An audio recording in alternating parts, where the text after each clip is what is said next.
Same thing with offensive. So that's just a little bit of philosophy, I think, from our director of officials, and we embrace it and try to make the most of it and do what's best for Western. An interesting rule change, real quick, fair catch kick, fair catch field goal, much like the NFL rule. Very little known rule, but they've allowed it now in college football. Is that something you might be able to take advantage of? Yeah, absolutely. It's interesting. We actually practiced that last night for the first time as a special teams unit. Coach Caraway does an excellent job just making sure every situation is covered, before the opener. But yeah, I mean, now at the end of the game, at the end of the half, I mean, if a team elects to punt the ball to you, you can fair catch that. And if it's in field goal range, it becomes an actual just try, an uncontested try. So the holder can come out there and actually hold the football, and the kicker can kick it. And so we have some interesting ways that we're going to try to attack that and prepare for that. Again, I think it's something that'll come up pretty rare. Right.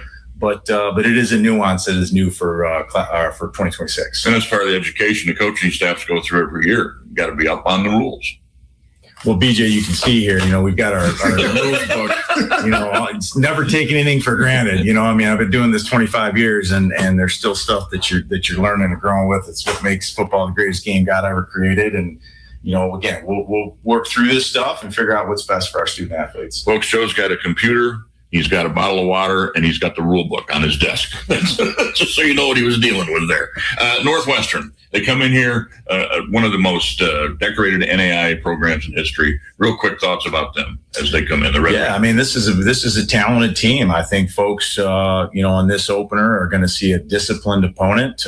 They don't make a lot of mistakes. They're where they're supposed to be when they're supposed to be there, especially from a defensive perspective. I'm fairly certain this is the number one returning defense in all of NAIA football, which is the level that they play. A lot of tradition. They're only a couple years removed from a national championship game appearance. They actually won one back in 2022. So, trust me, our focus goes no further than this opponent. And, we started working on them this week, a little bit on Monday, a little bit on Tuesday, a lot more yesterday. We'll give the players a couple days off here, and then we'll come back Saturday and really be, pinning our ears back, getting ready for this game. So very formidable opponent, a lot of respect for this coaching staff and for the team and the program. And, we're expecting that we're very much going to have our hands full on Thursday night. All right, Coach, we appreciate the time. Over your shoulder, sitting up in the press box this year, just a quick mention, we got the Hall of Famer, Dr. Tom Cody, elected to the WIU Hall of Fame. Will be inducted this fall? October 2nd. October 2nd. Pretty cool deal. Absolutely. Since I've been hired here 2.5 years, Doc Cody, one of my most favorite people. The guy bleeds purple and gold, and really has been a great connector for me just to the past of Leatherneck football. He knows so many of the great players and so many of the great coaches that have been here over the years. And so congrats to Doc Cody, and we're excited to put on a great show for him this fall. Congrats, Doc. Yeah, thank you very much. We'll be back with more of the Apex Financial Associates pregame show on the Illinois Farm Bureau Leatherneck Sports Network. McDonough District Hospital's drive-thru is open Monday through Friday from 8 a.m. to 4 p.m. and Saturday 9 a.m. to noon. If you need laboratory blood draws performed and you have a doctor's order but have a high deductible insurance plan or no insurance, MDH now offers discounted prices for self-pay lab tests to better meet the needs of our patients. And you can stay inside your vehicle to have your tests done. Reduce your financial worry and prioritize your health. Log on to mdh.org for more information. When it comes to your farm, you need more than just products. You need a trusted partner who understands your challenges. At West Central FS, they're here to support you season after season. From high-quality seeds to crop protection and custom application services, they ensure your fields get what they need to thrive. Plus, they provide diesel fuel, lubricants, and reliable propane to keep your equipment running smoothly. West Central FS, your partner in growing success. Contact them today. They say consistency is the key to success. They weren't wrong. So how about grabbing a beer that's consistently smooth, consistently refreshing, and consistently light? You might just find that the road to success can be pretty enjoyable. Michelob Ultra, the perfect balance of taste and refreshment, and only 2.6 carbs and 95 calories. It's only worth it if you enjoy it. Enjoy responsibly. Anheuser-Busch Michelob Ultra Light Beer, St. Louis, Missouri. At Jimmy John's, We don't make sandwiches. We make the sandwich of sandwiches. We use fresh veggies because we don't hate salads. We just feel bad for them. We make our sandwiches exactly how you want because you're the one who's eating it. And we bake bread all day, every day because stale bread isn't bread. It's croutons. Sandwich history is written by the victors. Good thing we have legible handwriting. Jimmy John's, the sandwich of sandwiches. Order pickup or delivery on the app. You're listening to Leatherneck Sports on Q98.1, WILP-FM Cuba, Canton, Macomb, and on Q98.5, WLSB-FM Augusta, Plymouth, Bowen, the flagship stations of the Leatherneck Radio Network. Now, back to Leatherneck football with BJ Stone and Doc Cody on Q98.1 and the Illinois Farm Bureau Leatherneck Sports Network. Welcome back into coverage tonight from Hanson Field, season opener on a Thursday night, week 0, they call it, BJ, and the Hall of Famer, as we just said during the interview, Dr. Tom Cody. October 2nd is when you get inducted into the Western Illinois University Hall of Fame. I think that's awesome. Yeah, I'm very humbled to be a part of that big group and going in with the people that I'm going in with. You know, Lee Russell was a student of mine and taught for my wife and have great memories of him. And you take a look at all the other people who have come before me. It's just really a great honor to be inducted in the Hall of Fame. Well, we'll get some football games under our belt before that inauguration happens. We'll be able to talk about some of your past history here at the university. But one thing I wanted to mention right away is the band, which is currently forming the human tunnel for the team as it gets prepared to come out of the locker room, looks to be bigger in numbers this year, about 75 strong. By the time you add the flag team and the cheerleaders and the dance team, well over 100 people out there in the field.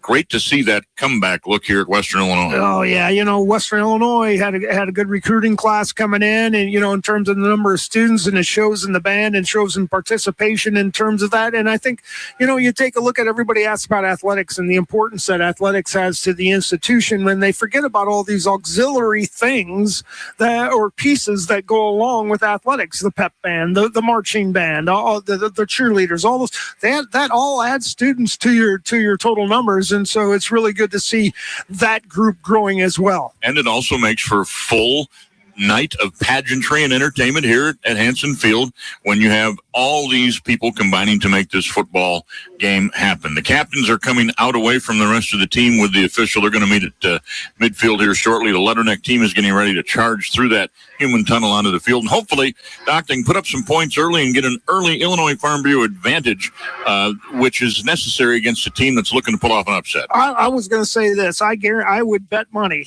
on this one that if Coach Davis wins the toss, he takes the football. Yeah, there'll be no deferring. There'll be no deferring to start this game. He wants to put the ball in Cason's hands, get started out on a great note. You know, you want to get out early on a team that, you know, on paper you're supposed to beat. So I don't think there's any doubt that he's going to take the ball if he wins the toss. I hope they do win the toss and get a chance to see that offense led by the freshman of the year last year from the OVC, Cason Carswell. He will get the start tonight. Coach Davis also promised us that we would see his backup, Kennedy McGill, transferred in from Central Washington, where he was not a Division I player, but he was a stat machine at Central Washington. Great passing yards, rushing yards. Kid can do it all. He's 6'1", 225. We'll see him.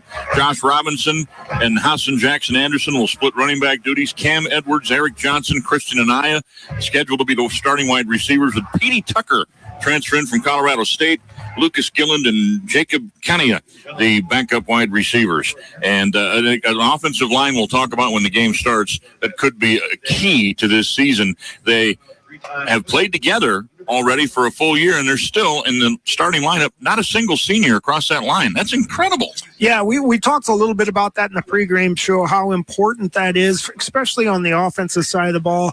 The more you play together, communication becomes easier. Those little nuances that you have in terms of, you know, calls that you make and where you're going to go, all those types of things are extremely important. And so, you know, staying healthy will always be a big key at our level, both at the offensive and defensive lines, especially. But, Western Illinois has a good opportunity to start out hot with a group of guys that have played together for at least a year. Last year, there was probably 8 guys listed on the depth chart, and that was all that was available by the end of the year, and they were all playing multiple positions. This year, the depth looks to be greater already. Of the 10 guys on the depth chart, only one is listed in 2 spots. Ryan McCombs, the starting left guard, is the backup center. But also out of those 9 guys in the lineup, only one has yet to tip the scales at 300 pounds, and Tommy Lamberti's going to get there. He's 6 feet 8 inches tall, and he's just a sophomore, and he already weighs 280.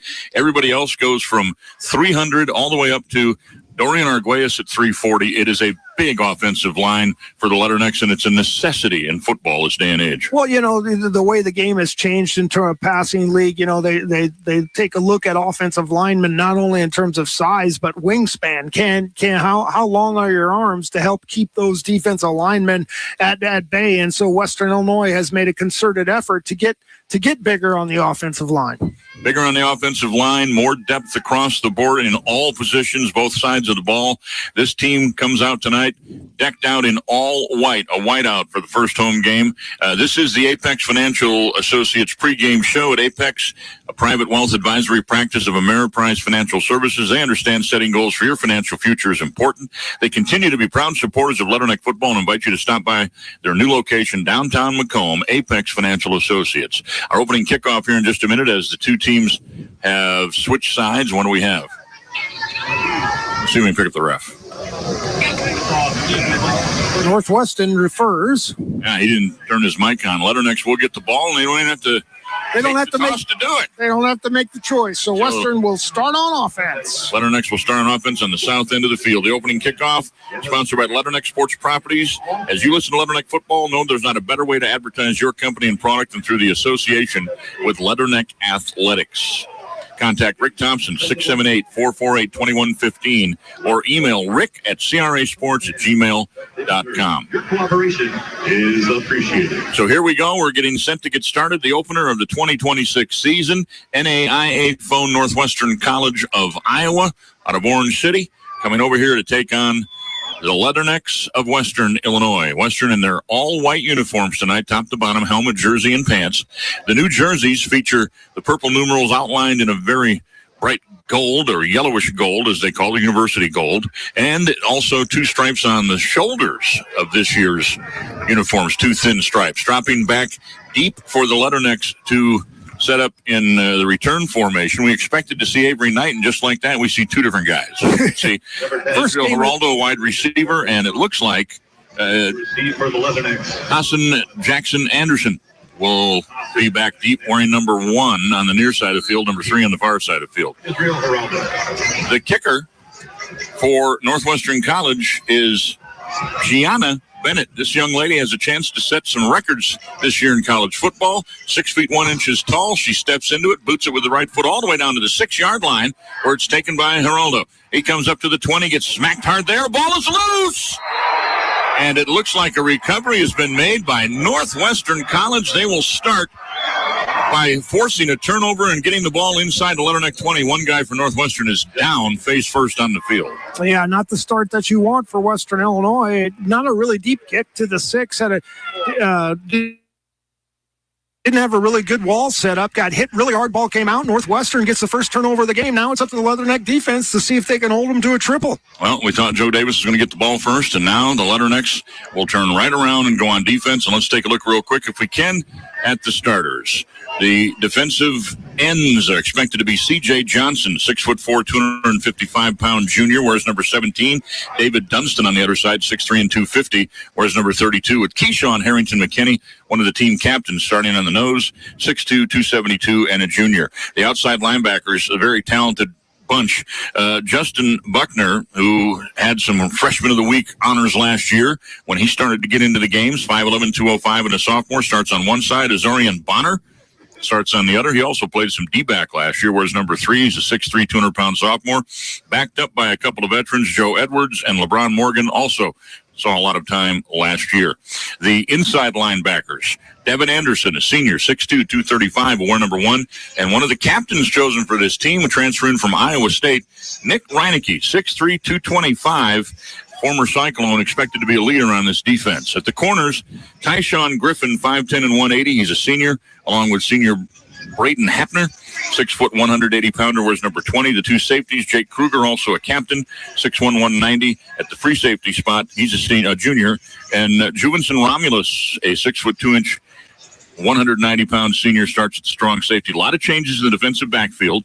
It was a spot the Leathernecks were looking to improve, and we will see tonight if that happened. Yeah, in today's world of the transfer portal, it's always hard to see who's going to be on the field to start the game. And I know that was a point of emphasis in the recruiting process for Western Illinois. They tried to get bigger and taller in the backfield. So let's see how that turns out this year. With Tennessee Tech leaving the league, that leaves 8 teams in the OVC, and it has been rebranded as strictly the OVC, even though the two Big South institutions are still in the conference. When you see the standings this year, it's simply the OVC. And in the Ohio Valley Conference, 8 teams means 7 conference games. You have 12, as Doc mentioned in the pregame. You're allowed to schedule for the next 2 years a lower division foe, and the Leathernecks have taken advantage of that tonight. Coming up in the next 4 weeks, Illinois State comes here next week. That series continues to be one of the best. Yes. And then we go to Wisconsin in week 3 to watch the Leathernecks battle the Badgers. Then in week 4, back home against an OVC opponent, Morehead State, not a football opponent, just in all the other sports. OVC, Wisconsin Morehead State does not have scholarships for football, so they play in a different league. Is it the Patriot that they're in? Pioneer League. And then week 5, we'll go to North Alabama for the first time in school history and check that program out. As Joe told us in the pregame interview, a team that has just moved up from Division II not too long ago.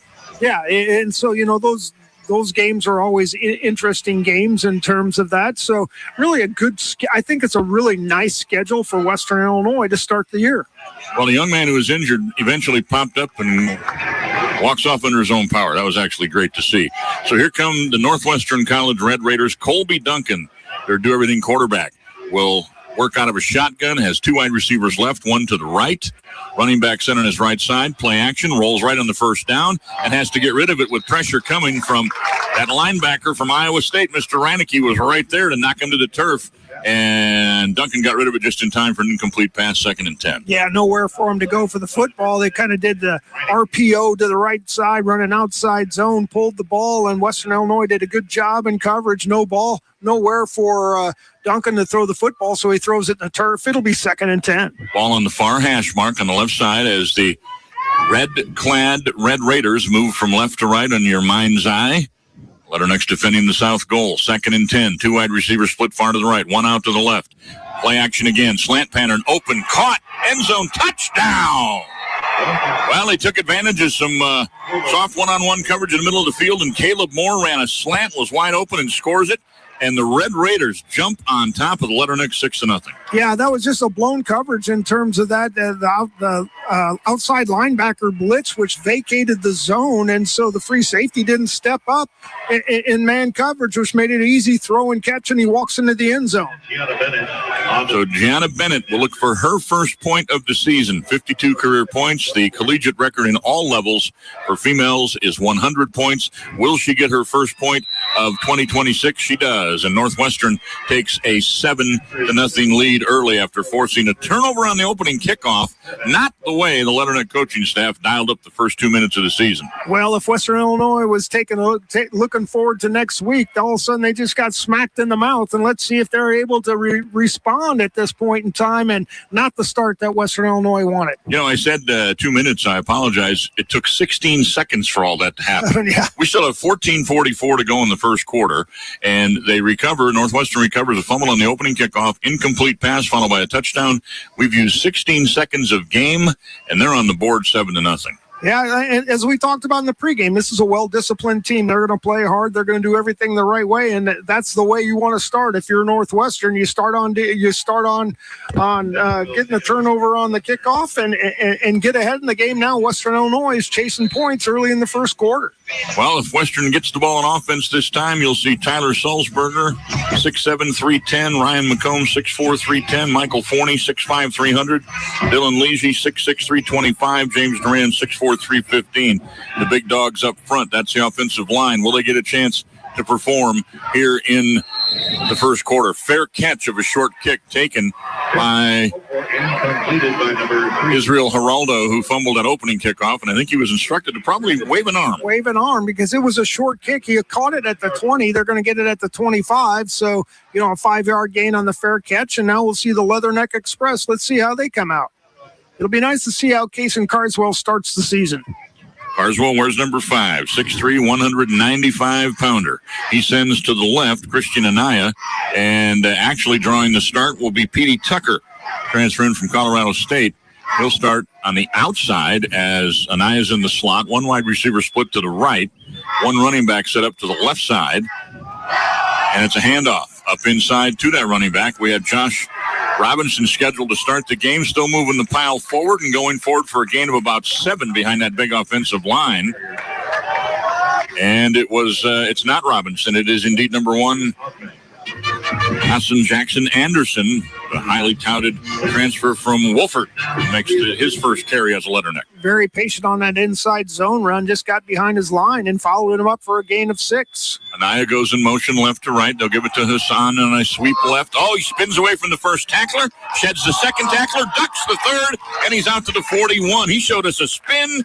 He showed us shaking a guy off the ankle and a duck all in one play, and he's out to the 41 for a first down. Yeah, that was all really him on that play. Not a whole lot of blocking, made 3 guys miss. Quickly to line of scrimmage, 2 wide receivers each way. A quick out. They're trying to set up a bubble screen for Anaya, but he's swallowed up by some aggressive defense led by Jordan Carter, a 5'8", 150-pound sophomore, sniffed out that play, beat his blocker, and forces a 3-yard loss, 2nd and 13 for Western. Yeah, Western Illinois goes no huddle, tries to run the bubble screen, and the Red Raiders really just diagnosed it, had 3-on-1, made the tackle for a loss of 2. 2 backs split on either side of Carswell out of the shotgun. 2 wide receivers left. Now Jackson Anderson goes in motion. Hand off to Robinson. He's got some room.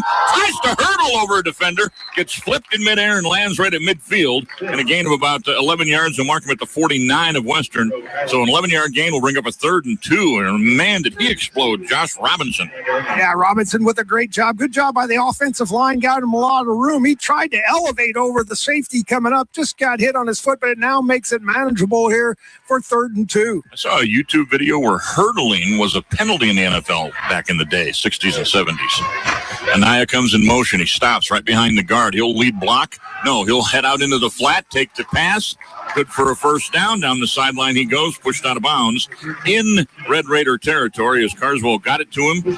And he is marked out where? The 42-yard line of Northwestern College. First down, Leathernecks. Yeah, Western Illinois pushing the tempo. Really nice job on the RPO. Anaya gets outside one-on-one. Easy throw and catch, and Western Illinois moves the chains.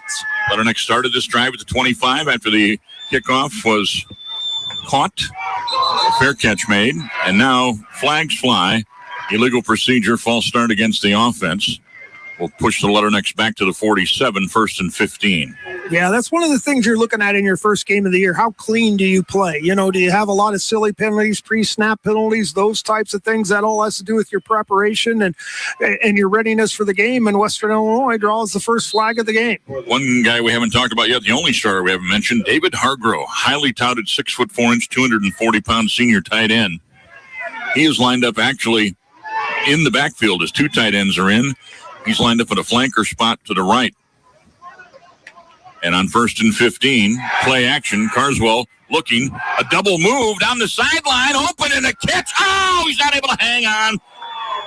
Dropped it at the last second, did Petey Tucker, as I think Jordan Carter got a hand in there to pull it out about the 10-yard line. Tucker made a great double move to get open behind him, and then Carter closed the gap. Yeah, that was a ball Tucker should have caught there. Hit him right in the breadbasket. Can't see whether it was tipped because it was out of our view of the box, but it hit him right in between the numbers, and Western Illinois goes up top. Missed on the big play. 2nd and 15, 2 wide receivers left, one to the right. Tight end sets up on the right side, and the offensive line moves, and another 5-yard mark off coming up against the Leathernecks. They've got to calm down. That'll put it back on Western side of the field at the 48 and be 2nd down and 20. And now even it doesn't matter who your opponent is. You just like to pick up a chunk of that 20 and you get it reasonable for 3rd down. Trying to make a manageable play here. You don't have to get it all in one play here. Western Illinois coming out has an opportunity still. Ball just almost at midfield. So let's see what happens here in these next 2 plays. Eric Johnson, Christian and I go wide right. Petey Tucker wide to the left. One setback. Lining up on the right side of Carswell. Johnson comes in motion. Quick snap. Handoff. Jackson Anderson hauled down at midfield. Pushed backwards. It depends on where they spot it. I thought he got out to midfield. We'll see where the official... Yeah, he's going to put him at the 50 before they shoved him back. It's 3rd down and 18, Western Illinois. Yeah, Western Illinois really just kind of being their own worst enemy on offense with the 2 pre-snap penalties, but still going to the line quickly. 11:25 clock runs, first period. Letterneck's down 7-0 after turning it over on the opening kickoff. It took 2 plays for Northwestern College to go 19 yards and score and grab an early lead. And the NAIA foe is up on Western. 3rd down and 18, midfield. No backs. Empty backfield. Carswell has to dump it off short under pressure, gets it to the tight end, Hargrove. He starts breaking tackles, and after splitting 2 guys, he's able to get it almost to 1st down territory down near the... Where are they going to put him? They said he stepped out back at the 42? Wow, I thought he was down close to about the 35-yard line. Now it's 4th and 10. Yeah, 4th and 10, really nice job on the effort there. Stepped out of bounds, but Western Illinois has got to shore up that offensive line. They didn't blitz anybody, and so there's pressure on Carswell. He goes down to the check down, and now Western Illinois is sending out the punting team. I think if they were thinking if we have 4th and 3, 4th and 4, we're going to go for it here. Yeah. Now with 4th and 10, the punter for the Letternecks, Luke Drogmuller, had a great year last year. The 6'1", 180-pound senior wearing number 19 will step in and try to maybe coffin corner something down here and pin Northwestern deep. And the officials blow the whistle. And do the Letternecks want to look at this? Or was another penalty called? He looked like he's going to mark something off. And the ball stays put at the 42. 4th and 10. Delay game. Offense. The penalty is declined. Delay a game. Letternecks took the penalty to try to get 5 extra yards, and Northwestern College declines the penalty. I didn't realize they'd used 25 seconds already. Didn't seem like it. Didn't seem like it, no. So 10:16 with the clock stop. Drogmuller kind of aiming towards the right. Ball's on the far hash.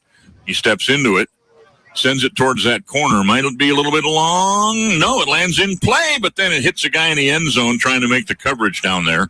It'll be a touchback, and Northwestern will have decent field position when they get the ball back. Into the end zone for the touchback. Yeah, the gunner on that side of the field that time ran into the end zone. He's got to know where he is on the field. He's got to stop before he goes in there because that was a pretty good kick. If he would have just caught it right there at the goal line, it had been where you wanted it, but he carried it all the way into the end zone, and so therefore it's a touchback. With these double numbers, one of the things that frustrates me the most, I don't know if that was the wide receiver number 0, Petey Tucker, or the defensive back number 0, Alexei Sangster. But one of them made the play. Made the play in the end zone. Domino's Pizza. Now, Sangster is not listed on the defensive too deep, but he's staying on the field if that's him wearing the 0. I'll check the offensive end of the field and see if Petey Tucker's on this set. Every number from 0 through 10 is doubled up in the offense and defense. Welcome to college football in the 2020s. I don't like it, never have. Receive a group discount to all events. But that's the way to do things these days.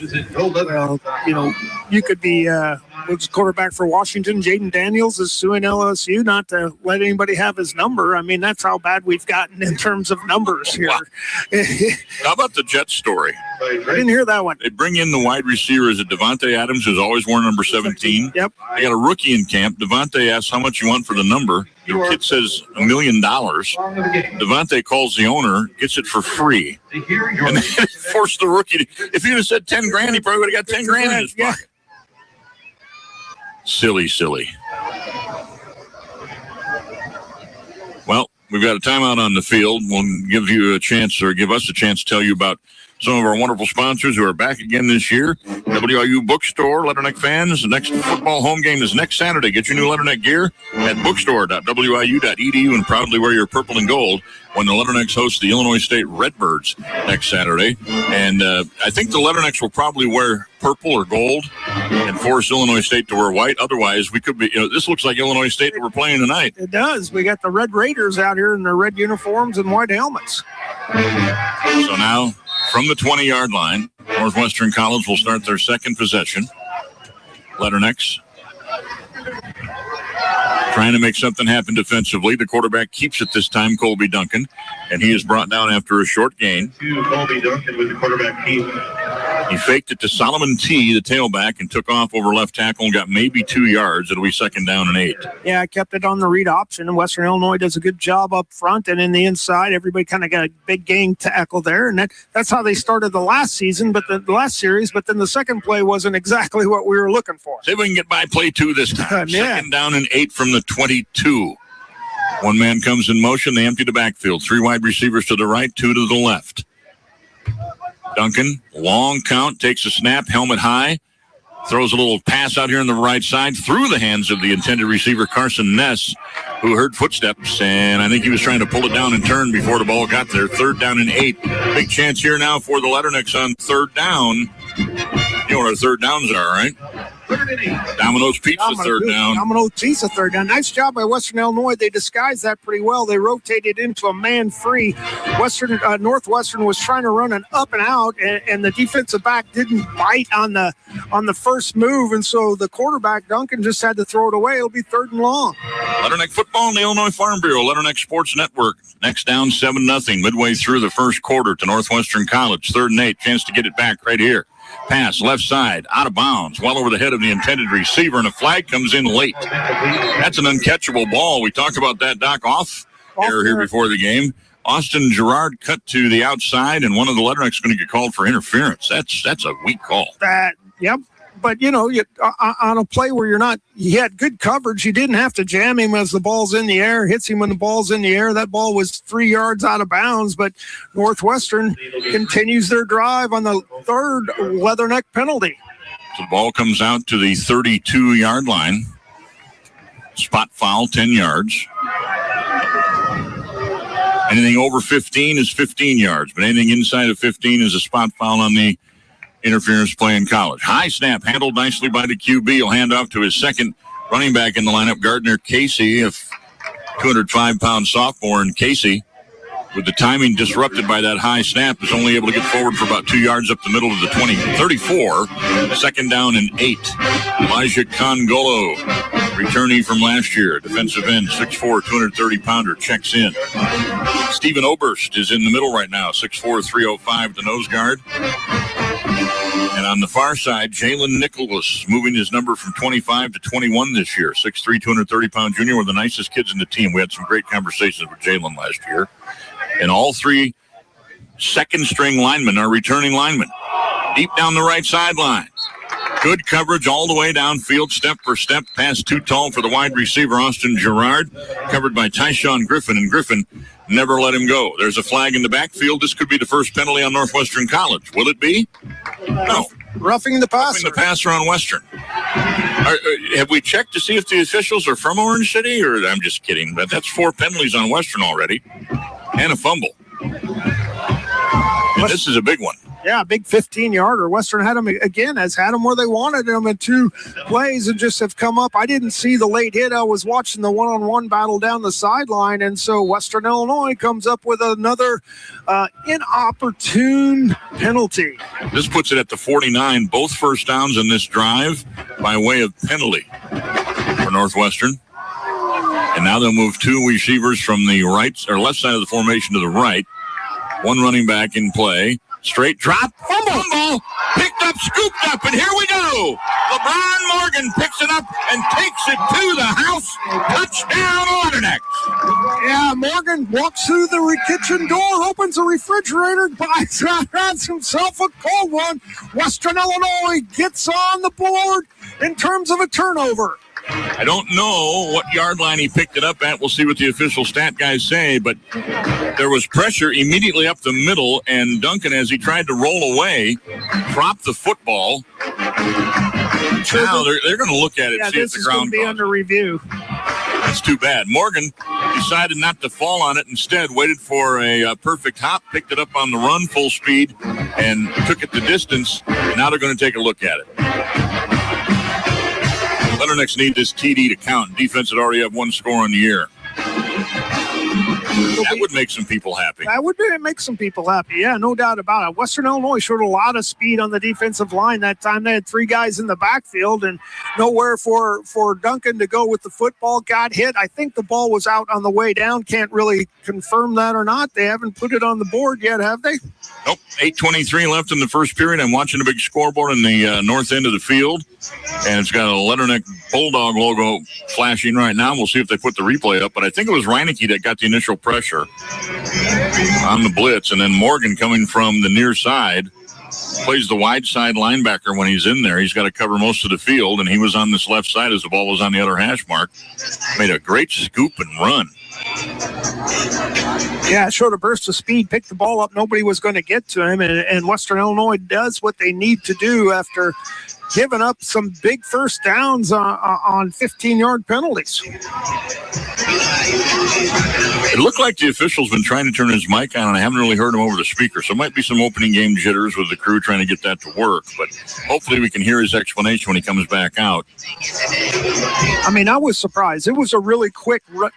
It was a really quick run to the sideline to look to see whether that was a touchdown or not. Now, yeah, it's like the other, Northwestern didn't even ask for it. Yeah, it was like, to their credit, they let the play go, which is what you're supposed to do today.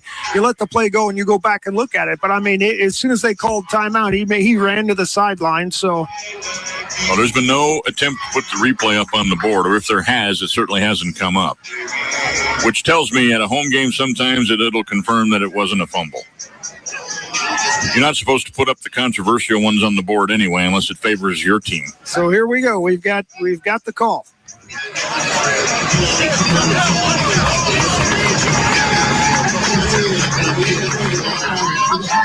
Oh, it stands as called. Touchdown, Leathernecks. Yeah, stands as called. We're still on the stands as called. We haven't changed this year, so we don't have to worry about that. So LeBron Morgan scores the first touchdown of the year for the Leathernecks from his outside linebacker spot. The fifth-year player, 6 foot, 195-pounder, and showed, as Doc said, a burst of speed. Out for the extra point kick. It is Ronan Culkin, Jr., 6'2", 185-pounder, was nailing them from 50 yards plus in the pregame. We'll see how he does here in his first extra point attempt of the season. It is good, and the Leathernecks tie it up at 7 with 8:23 to go in the first quarter. Maybe that'll right the ship and calm the nerves a little bit. A little bit, yeah. What a great opportunity. You know, Western Illinois played pretty well in defense, but the 2 penalties moved the ball for Northwestern. And you take a look at that, and all of a sudden, Western comes up with the big fumble recovered for a TD. They'll take a full timeout. We'll do the same thing. You're listening to Leatherneck Football on the Illinois Farm Bureau Leatherneck Sports Network. Illinois Farm Bureau members like Tim Gould have access to 2 of the top ag news services in the state. Farm Week is very informative, brings up to date on different issues. A lot of the information that I get is directly from RFD, and I hop in my truck on the way to work and turn it on. The Illinois Farm Bureau Advantage. Impactful advocacy, trusted information, and meaningful development. Check it out. Domino's is paying everyone $5 to beta test their new app and website. Your duties include laying flat on your couch and ordering pizza. Okay, what's the dress code? Living room casual. I think I'm gonna be good at this job. Everyone is, because all you have to do is order some pizza with the new app or site, and they'll pay you $5 towards next week's order from Dom. Domino's.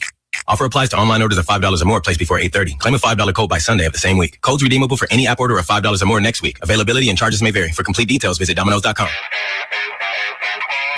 You're listening to Western Illinois Leatherneck Football on Q98.1 and the Illinois Farm Bureau Leatherneck Sports Network. Coverage of Leatherneck football from Hanson Field to start the 2026 season. And it was Nick Reineke who forces a fumble and a sack for a 13-yard loss on Colby Duncan, who then lost it. LeBron Morgan picked it up, went in from 38 yards away for the first Leatherneck score of the season. And that is your RE/MAX Rich Weston scoring drive recap. When you got a defensive scoring play, the drive isn't real long. It just, he picked it up, he went in, touchdown. Rich Weston's happy. Yeah, no doubt about it. And that's what Western Illinois wanted. Now, the only negative part about that is your defense goes back on the field, but Western Illinois, after kind of giving up, did a nice job on the very first play after the fumble, gives up an easy touchdown, and then gives up 2 15-yard penalties to keep the drive alive, but they get the big turnover and turn it into points, and so Western Illinois ties the game at 7-7. So Duncan DeMoore for the 19-yard touchdown 16 seconds into the game is his only completion. He's 1 for 4 for those 19 yards. Rushing-wise, with that big loss, they're now 3 rushes for -9 yards. And in total yards right now, the Leathernecks have 43 on 8 plays, and Northwestern College has 10 yards on 7 plays, which is starting to play into the statistical expectations. Now, just got to see if they can change the scoreboard. 7-7, 8:23 to play. Culkin comes out in a typical Josh Carraway wild-looking setup on the kick team. They've got 5 on each side of the kicker, and they're all lined up in weird spots, and he just bangs one into the end zone. It hits at the 1 and goes straight out of bounds. I thought that was going to go all the way to the end zone on the bounce, and it's going to be a penalty, and they'll start at, the 35? Yeah. At the 35, Western Illinois picks up another penalty there. And then again, these are things that you really don't want to happen in your first game in terms of, you take a get through fall ball, you think you get things cleaned up, and that's the 5th penalty on Western Illinois and none on Northwestern. And that's basically why we have a 7-7 ball game here. That was a weird bounce. It hit at the 1. You expect most kicks to go straight forward after they hit, but that one just took a 90 to the left. Looked like Barry Sanders making a jump cut. The ball did and going out of bounds.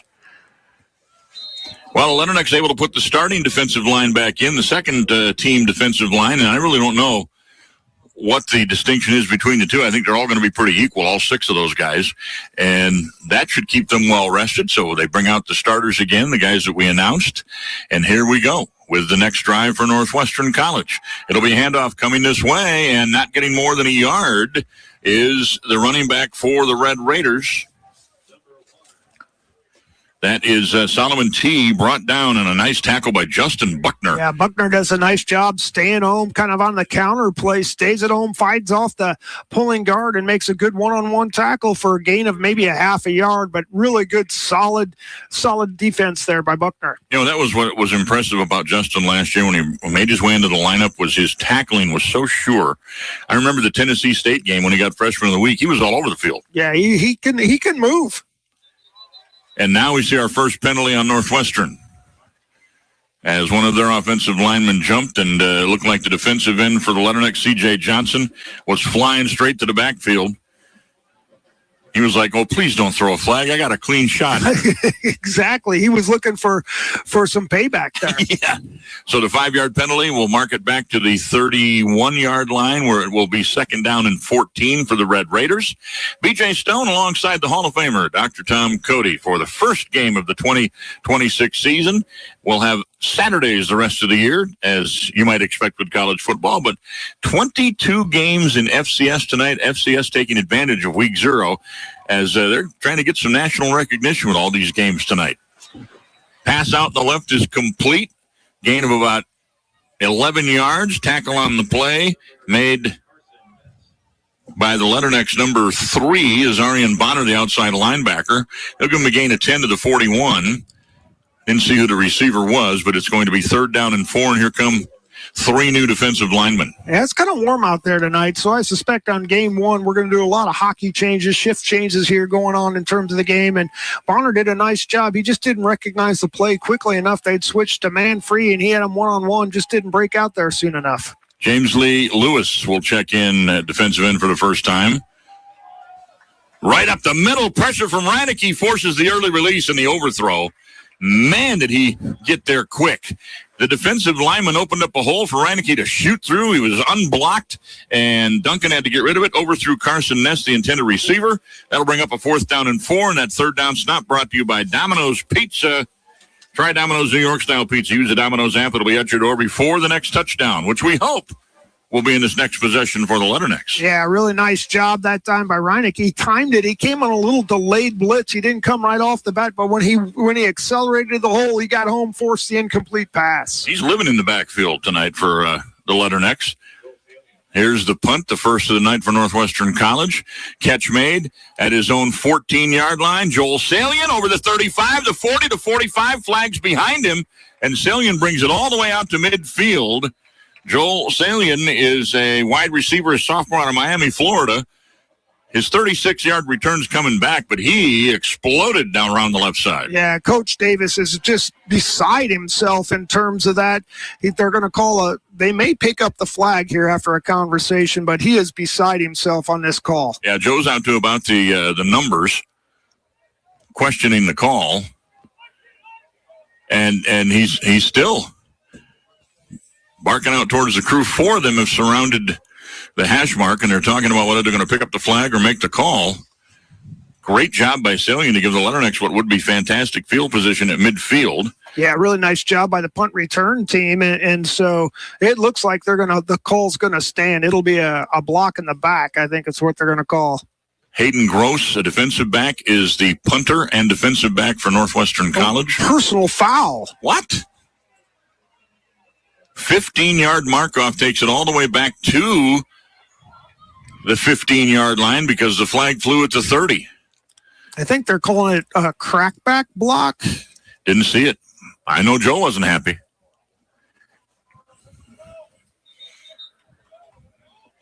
You know, a lot of times a kid can turn into a blocker and make the blocker look bad. Yeah. I didn't see it. Nor did I. 6:20 to go. First quarter, two wide receivers to the right. We see Cam Edwards for the first time splitting wide left with Anaya in the slot. And on first down, a handoff for the Leathernecks and a gain of about 6 yards for Josh Robinson out over the 20-yard line to the 21, second down and 4. Leathernecks straight to the line of scrimmage. Yeah, Leathernecks are really trying to push the tempo here. This is one of those numbers games, kind of like when we go play a Big Ten team. They just have more guys to row through the lineup, and Western has more players than Northwestern. Kennedy McGill seen his first action at quarterback for Western. Takes the snap and goes right up the middle with it. 225-pound quarterback bowls forward, moves the pile near the first down marker. They're going to say about half yard short, I'm guessing. It'll be third down. Yep, 24.5-yard line. Yeah, McGill was just a great dual threat at the D2 level, ran it everywhere, and so now we're going to quarterback sneak, and he's got the first down according to the linesman across the 25-yard line, so it'll count. Western Illinois is going to move the chains. First time we've seen the quarterback up under center for Western in a long time as yep. McGill comes up, goes behind that big offensive line, pushes the pile forward to the 25, and right on the stripe they mark it, but that's enough for the first down. A gain of half yard. Right behind the center, Michael Forney. Not big push there, though, by Western Illinois. Good job by the quarterback to push forward to get the first down. Out of the gun. McGill will hand off. Here comes to the outside. Bouncing out is Robinson, and he's out of bounds near the 40-yard line. It'll be another first down. A gain of about 13. Yeah, Robinson's really shown us a whole lot on his ability to stop and go. That time he comes up on the outside zone, makes a step to the inside, bounces to the outside, and picks up the first down. Western Illinois moves the chains. Trey Webster, 6'4", 310-pound junior, has come in, as I think Ryan McCombs went out on that play. He's sitting down. Oh, no, it's Forney, the center. So McCombs moves over to center. And here is McGill dropping, looking, spinning, and then firing up the middle where it's going to be short-hopped by the tight end, David Hargrove. They're going to say he caught it. Caught it. Hargrove goes down to get it. That's a well-designed play, trying to hit Hargrove on the seam, and McGill throws it right at his ankles. He goes down and get it, and Western Illinois is at the line in a hurry. 2nd and 1 after a 9-yard gain at the 47-yard line. The ball in the middle on the logo between the hash marks. Robinson slides from the right side to the left side of the quarterback. Fake handoff. McGill keeps it, runs out of room, tucks it in, and tries to get what he can. Got back to within about a yard of the line of scrimmage, but a nice play by 96 Dylan Schillinger. defensive end for Northwestern College. The junior didn't bite on the fake and stayed home, disciplined like we said they were going to be, and he forces the loss of 1. Well, Western Illinois was running the RPO, and the wide receiver was blocking, and McGill was going to go to him, and instead of running his route, he blocked, and so he had nowhere to go with the football. 2 wide receivers left. 1 running back inside on the left side will take the handoff. Robinson, nice cut. He'll have the first down. They'll mark him down to 49. First down, Leatherneck's in a gain of 3 by Josh Robinson. Yeah. And it looks early like Robinson's going to be inside the tackles and Hassan Jackson Anderson's going to be outside the tackle. Yeah, Robinson showed us a lot. Both that showed us a lot so far, but Robinson's really can stop on a dime and go forward. And Western Illinois is at the line again. Northwestern's making wholesale changes on defense. Robinson played at Lamar prior to coming to Western Illinois. 2 wide receivers left, 1 to the right. Tight end on the right side of the formation, making that the strong side. Now coming in motion, taking a handoff. No. Fake to the wide receiver coming through, kept by McGill. McGill spins off 1 tackler, gets it all the way down to the 44. Northwestern, a gain of 7. As he faked that handoff on the way through, now I got 2 number 8s. Jacob Kania was the wide receiver from Mineola, Florida, that was on the other end of that fake, and that gave Robinson, check that, it gave McGill time to pick up 7 yards out to the 44-yard line of Northwestern. Now coming in motion again is Kania. Handoff goes inside to Robinson, not a lot of room, dances around, picks up maybe a yard. Konya is how they say that, Doc. Konya, yep. Number 8. Konya comes in, and not a whole lot there. I thought McGill was going to keep that one. He had that one again, running a lot of RPO with him because of his dual threat ability. No doubt we're in 2-down territory here for Western Illinois. 3rd down and 2. From the 43 of Northwestern, moving from right to left towards the north end of the field, minute 38 to go. Clock runs, first quarter, tied at 7. McGill sends Christian Anaya in motion. Christian stops, reverses field. Fake handoff. McGill keeps it, first down, bursts down inside the 35 to about the 31. He runs like a running back when he takes off to go. I was going to say, he looks for contact. There's no sliding on that play right there. You know, he kind of like a little Nathan Lamb in him running. He likes to run over people, look, squared his shoulders up and took it to him. Western Illinois moves the chains. He's 6'1", 225, and he's outweighing all their defensive backs by at least 25 pounds. So Kennedy figures, why not? From the 31-yard line now of Northwestern. Handoff going to the outside this time. Robinson caught from behind, will be dropped for a loss of about 3. Good pursuit, good tackle by Hayden Gross. Yeah, I thought Robinson was going to make the corner, but Groves reaches out, holds onto the jersey, and is able to pull him down, and now Western Illinois is behind the chains. That's one of those plays where, as somebody who watched football back in the 80s, man, that tearaway would come off Billy Sims, and he'd just fly down the field without a jersey, right? Yeah, no doubt about it. But Western Illinois tried to run the outside zone, just didn't get any blocking down on the right-hand side. 2 wideouts left. One all the way to the numbers is Eric Johnson. Anaya at the hash mark. Ball on the far hash mark. And here comes McGill on the roll. Running left, firing back across his body, complete to a diving Anaya. First down, Leatherneck's at the 19, and McGill with so much poise back there. Yeah, no doubt about it. But he's been bailed out by 2 great catches. That was a great catch by Anaya. Got it off the shoestrings, and Western Illinois is going fast. Empty backfield quickly to the line, and they run out of time. First quarter expires before they can get the play off, but the Leathernecks on the move will start from the 19-yard line of the Northwestern Red Raiders when we return. 7-7 at the end of 1 period of play. You're listening to Leathernecks football on the Illinois Farm Bureau Leatherneck Sports Network. Check it out. Domino's is paying everyone $5 to beta test their new app and website. Your duties include laying flat on your couch and ordering pizza. Okay, what's the dress code? Living room casual. I think I'm gonna be good at this job. Everyone is, because all you have to do is order some pizza with the new app or site, and they'll pay you $5 towards next week's order from Domino's.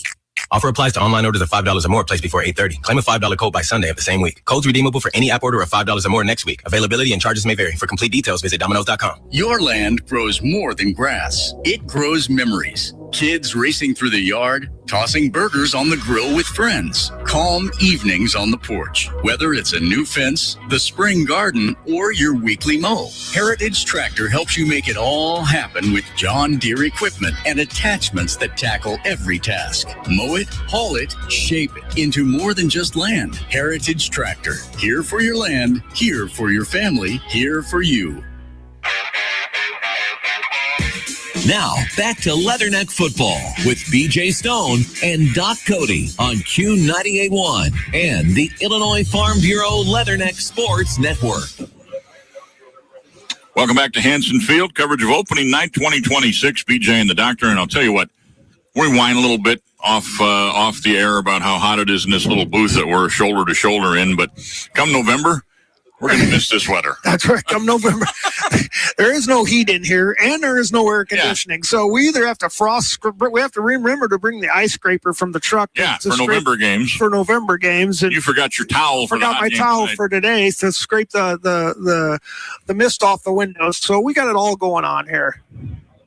So the Leathernecks will start from the 19 after that great diving grab by Christian Anaya, the veteran receiver, looking to have a big year for Western. And he's got 2 catches. Well, he had 2 catches prior to that. They still haven't put that last catch up on the board. But Western... waiting for our stats to get rebooted here. We're still with 6 minutes to go in the quarter, so we can't give you any updated quarter stats right now.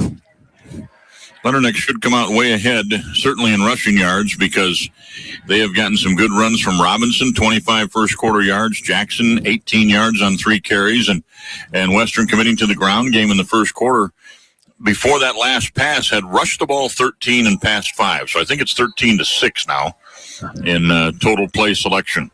Yeah, and I think, we didn't talk about Coach Davis about what the game plan was. He probably wouldn't have told us anyway. No, he wouldn't have told. But, you're coming out against a team that you outweigh, and you really enforce your will on it, and you do that through the running game. You wear them down, and, the game might be close here in the first quarter, going into the second quarter.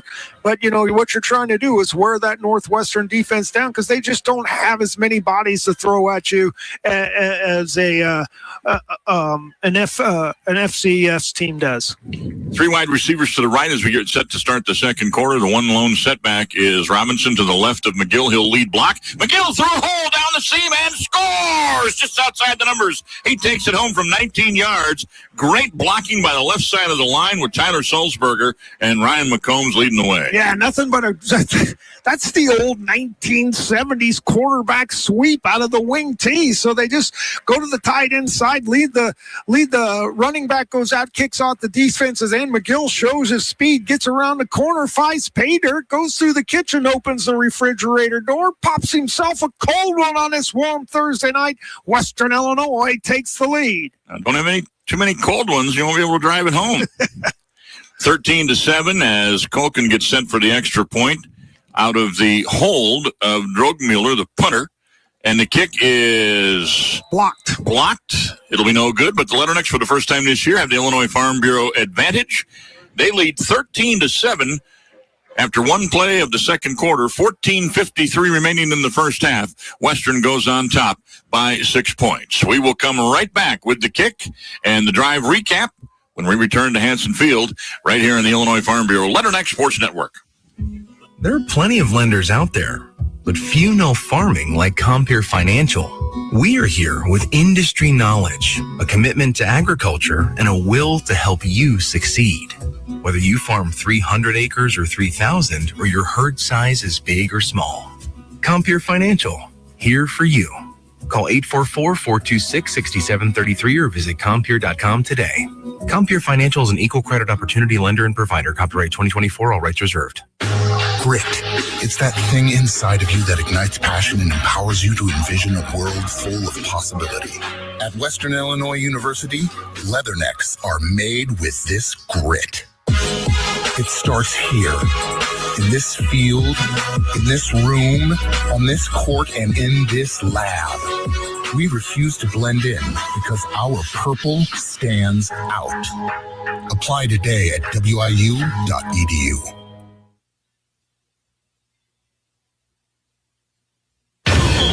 You're listening to Leatherneck Sports on Q98.1, WILP-FM Cuba, Canton, Macomb, and on Q98.5, WLSB-FM Augusta, Plymouth, Bowen, the flagship stations of the Leatherneck Radio Network.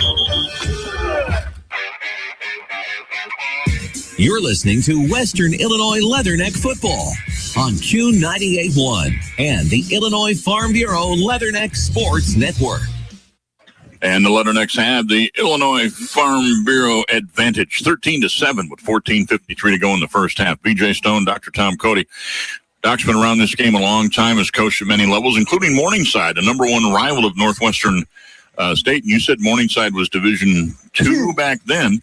How would you rank when you go below FCS? You've got Division II, Division III, NAIA. Where does NAIA stand compared to, say, a Division II? Well, they're really kind of different in terms of their academic levels, scholarships available, those types of things. The number of players you can carry on the team is less. Typically, they're smaller schools in terms of enrollment, and so you're looking at a Northwestern team that don't know how many they traveled with, but it's like us going up and playing a Big Ten school with the number of players you have, and so typically you're starting 11. It's very comparable to a Division II school, depending on where you're at. And a lot of it, again, has to do with how much money you're going to spend for your sports. And are correct me if I'm wrong, but are the NAIA teams, a lot of them affiliated with religious institutions? A lot of them are private schools, yes. Private schools. Yeah, private schools in terms of that, yes. And they just don't want to be in the NCAA. They have their own little affiliation. Kickoff to the goal line. Coming out from there, the return man for Northwestern State gets tripped up at his 19-yard line. Good coverage by the Leathernecks. They get down there, and they stop number 20, Caleb Moore, a freshman, shy of the 20-yard line. I noticed on their lineup card and on their lineup sheet that they gave us, they still list redshirt freshmen. Now, we know that Division I has gone to a 5-5 rule. When you come to the university, you have 5 years to play, and you don't have to take a redshirt. You're in school for 5 years, you can play 5 years, and the way they're going to list that is freshman, sophomore, junior, senior, and fifth year, as Joe told us in the interview. But I'm still seeing redshirt freshmen on NAIA. So do they still have a 4-5 rule? I'm assuming they still have a 4-5 rule. 3 wide receivers left. The man who just returned the kickoff, Moore, goes in motion. Looks like a Canadian wide receiver as he cut up field way too early, but they didn't call it. And then a pass over the middle. Didn't look like there was any receivers. 3 Leathernecks closest to the play. Thank you. And it'll be 2nd down and 10 as Duncan's getting some happy feet in the pocket. Yeah, a little discombobulated there on the route. Like you said, it was like watching the Canadian League. They were going upfield before the ball was snapped, and Western Illinois was sitting in zone defense, and the ball went right between everybody. The receiver ran the wrong route. 128-21 total yardage in the first quarter. Doc will look at some of the stats in more specific detail here in just a minute. The ball near the right hash mark as Duncan, out of the shotgun, takes the snap, looks downfield. Everybody's covered, and he's going to get sacked. 4 Leathernecks back there meet at the quarterback. Wow, they all got in there. And leading the way for the Leathernecks on the play was number 40, Joe Edwards. He comes up very happy. 3 other guys behind him. The ball is all the way back to the 11-yard line. 3rd down and a bunch. Yeah, Joe Edwards coming off a good couple games to end the year last year, starting off on the very same foot. Western Illinois defensive coordinator Coach Fox put him in at the end of the year, and he really provided a spark of life for that pass rush and comes in and does a really nice job on that play as well. 14 for 83 rushing for Leathernecks. You like that in the first quarter? I do. 3rd down and long. Handoff goes to Solomon T. He'll be kept well short of first down yardage at the 15-yard line. Another Domino's stop. Try a New York-style pizza from Domino's. Order one through the app right now. It'll be there before the next touchdown. Maybe, because the Leathernecks are going to get the ball back in great field position. 4th and 15 from their own 14-yard line. What else jumps out at you in the stats in that first quarter? You take a look at it. Western Illinois, 8 first downs versus 4. In terms of that, I love the fact that Northwestern has a -8 rushing yards, 1.3 average play, rushes. I love the run to pass ratio for Western Illinois, trying to run the football and running the football and doing a good job of it. Gross to punt. Short end-over-end kick, bounces to Salian, picks it up at his own 45, bobbles it briefly, now scoops it up, and here he comes to the 40, 35, 30, down the sideline, 20, one man to beat, and he's brought down. Otherwise, Salian was going all the way with that punt. Yeah, he got his helmet knocked off, so he's got to sit out of play, but a really nice job. I was just getting ready to say, Coach Caraway can't be happy with the first quarter in terms of special team play, and then you come out and just get a really nice punt return. Nice job by Salian. He showed some really nice calmness, didn't kind of bobbled the ball, picked it up, found his block, and then showed his speed and almost turned it into the house. They'll mark it at the 15 where he got knocked out of bounds, a return of 40 yards coming after a 36-yard return that got called back due to penalty. So Salian says, watch me this time. I'm going to do it again. And the Leathernecks, with a timeout on the field, will have the ball in the proverbial red zone. 13:04 to go in the first half, 13-7. Leathernecks have the Illinois Farm Bureau advantage. You're listening to Leatherneck Football on the Leatherneck Sports Network. Check it out. Domino's is paying everyone $5 to beta test their new app and website. Your duties include laying flat on your couch and ordering pizza. Okay, what's the dress code? Living room casual. I think I'm gonna be good at this job. Everyone is, because all you have to do is order some pizza with the new app or site, and they'll pay you $5 towards next week's order from Dom. Minnows. Offer applies to online orders of $5 or more placed before 8:30. Claim a $5 code by Sunday of the same week. Codes redeemable for any app order of $5 or more next week. Availability and charges may vary. For complete details, visit Domino's.com. Apex Financial Associates is a private wealth advisory practice of Ameriprise Financial Services, LLC, and proud supporters of the Fighting Leathernecks. Give them a call at 309-864-6033 so we can get started planning for your future. At Apex Financial Associates, they document your goals, meet regularly to review and analyze your progress, update your approach as life changes, and help you track your progress along the way. Now, back to Leatherneck Football with BJ Stone and Doc Cody on Q98.1 and the Illinois Farm Bureau Leatherneck Sports Network. After the huge return, Leathernecks will start at the Northwestern College 15 when we return to play. The official printing company of the Fighting Leathernecks, Royal Printing, with locations in Macomb, Burlington, Iowa, Wood River, Illinois, and Quincy, Illinois, is a proud partner of Leatherneck Sports Properties. Call Royal Printing for your next job. Royal Printing has extensive promotional printing and mailing capabilities. The best club in town is the Rocky Kids Club. Kids, get involved now. Presented by Clock Tower Community Bank. Membership is only $25 for the entire year. Kids 12 and under receive free admission to all home football and basketball games, a T-shirt, membership card, activities, food, and fun on game day. Visit GoLeathernecks.com to sign up today. And coming up at halftime, the Hy-Vee Halftime Show. Hy-Vee, where there's a helpful smile in every aisle, presents the halftime show tonight. We have Mari Silva, the new head volleyball coach at Western Illinois, as our halftime guest. And also, President Christy Mindrup will be in to talk to us as well. A busy, busy halftime coming up. Yeah, can't wait. Now we get set to start this next drive. Still 13:04 to go in the half. Leathernecks have the ball back within shouting distance of the Northwestern goal line, and it's only a minute and a half after the last time the Leathernecks scored. McGill stays in at quarterback, handoff, third running back to check in for the night, touchdown, 15 yards. Avery Knight, we've been waiting to see that young man explode, and why did he get to the end zone quick? Yeah, no doubt about it. Great job by the offensive line, just kind of running the read option there in terms of that, and McGill gives the ball to Knight, and he just explodes to the line, untouched from the line of scrimmage, goes in through the kitchen door, opens the refrigerator, and pops himself a cold one. He is all the way down the field. He is already yelled at all of his fellow offensive players excitedly. He's going down, seeing the defense, getting everybody fired up as he scores a touchdown for the Leathernecks. The extra point, while low, is good for Culkin. And the Leathernecks extend their Illinois Farm Bureau advantage to 20-7 with 12:59 to go in quarter number 2. Will we get a complete timeout? I'm waiting for the official. We do not. We're going to keep it here. I think he's going to send the kick team right out on the field briefly and get this thing back underway. And, Doc, that is the way to you force a punt. You do a great job defensively. The punt return is fantastic, and you capitalize on one play, bam, and on the ground, the Leathernecks approaching 100 yards in about 16 minutes. Yeah, no doubt about it. It's kind of like what Northwestern did to start the game. You know, they get the turnover, they score right away. Western Illinois gets the big punt return. Offensive line on the left side just annihilated the Red Raider defense, and Knight goes untouched into the end zone, and I love the way that Western Illinois is running the football. Gardner Casey, Isaac Wenthy scheduled to be back deep. But instead of Winthy, it is Caleb Moore. So 20 Moore, 21 Casey, back deep to receive the kick from Culkin. Spotted the ball at his own 35-yard line, chooses to put it on the far hash mark. They make it tough on guys at Old Eyes. The whole game's been played in the far side of the field. Exactly. There's a good kick from Culkin this time over everybody's head, sails it through the end zone and hits the end line 11 yards deep. That's a big kick. That's 76 yards in the air for Ronan Culkin. He took out some frustration right there. Right there. Again, the operation on the extra point was not actually very smooth. It was a low kick again.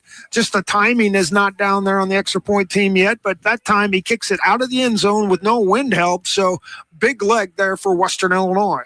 So starting from their own 25-yard line will be the Northwestern College Red Raiders, who came out here and, as Doc said, punched the Leathernecks right in the face with a 7-0 lead after turning over the opening kickoff. And then they score in 2 plays. But since then, it's been all Western Illinois.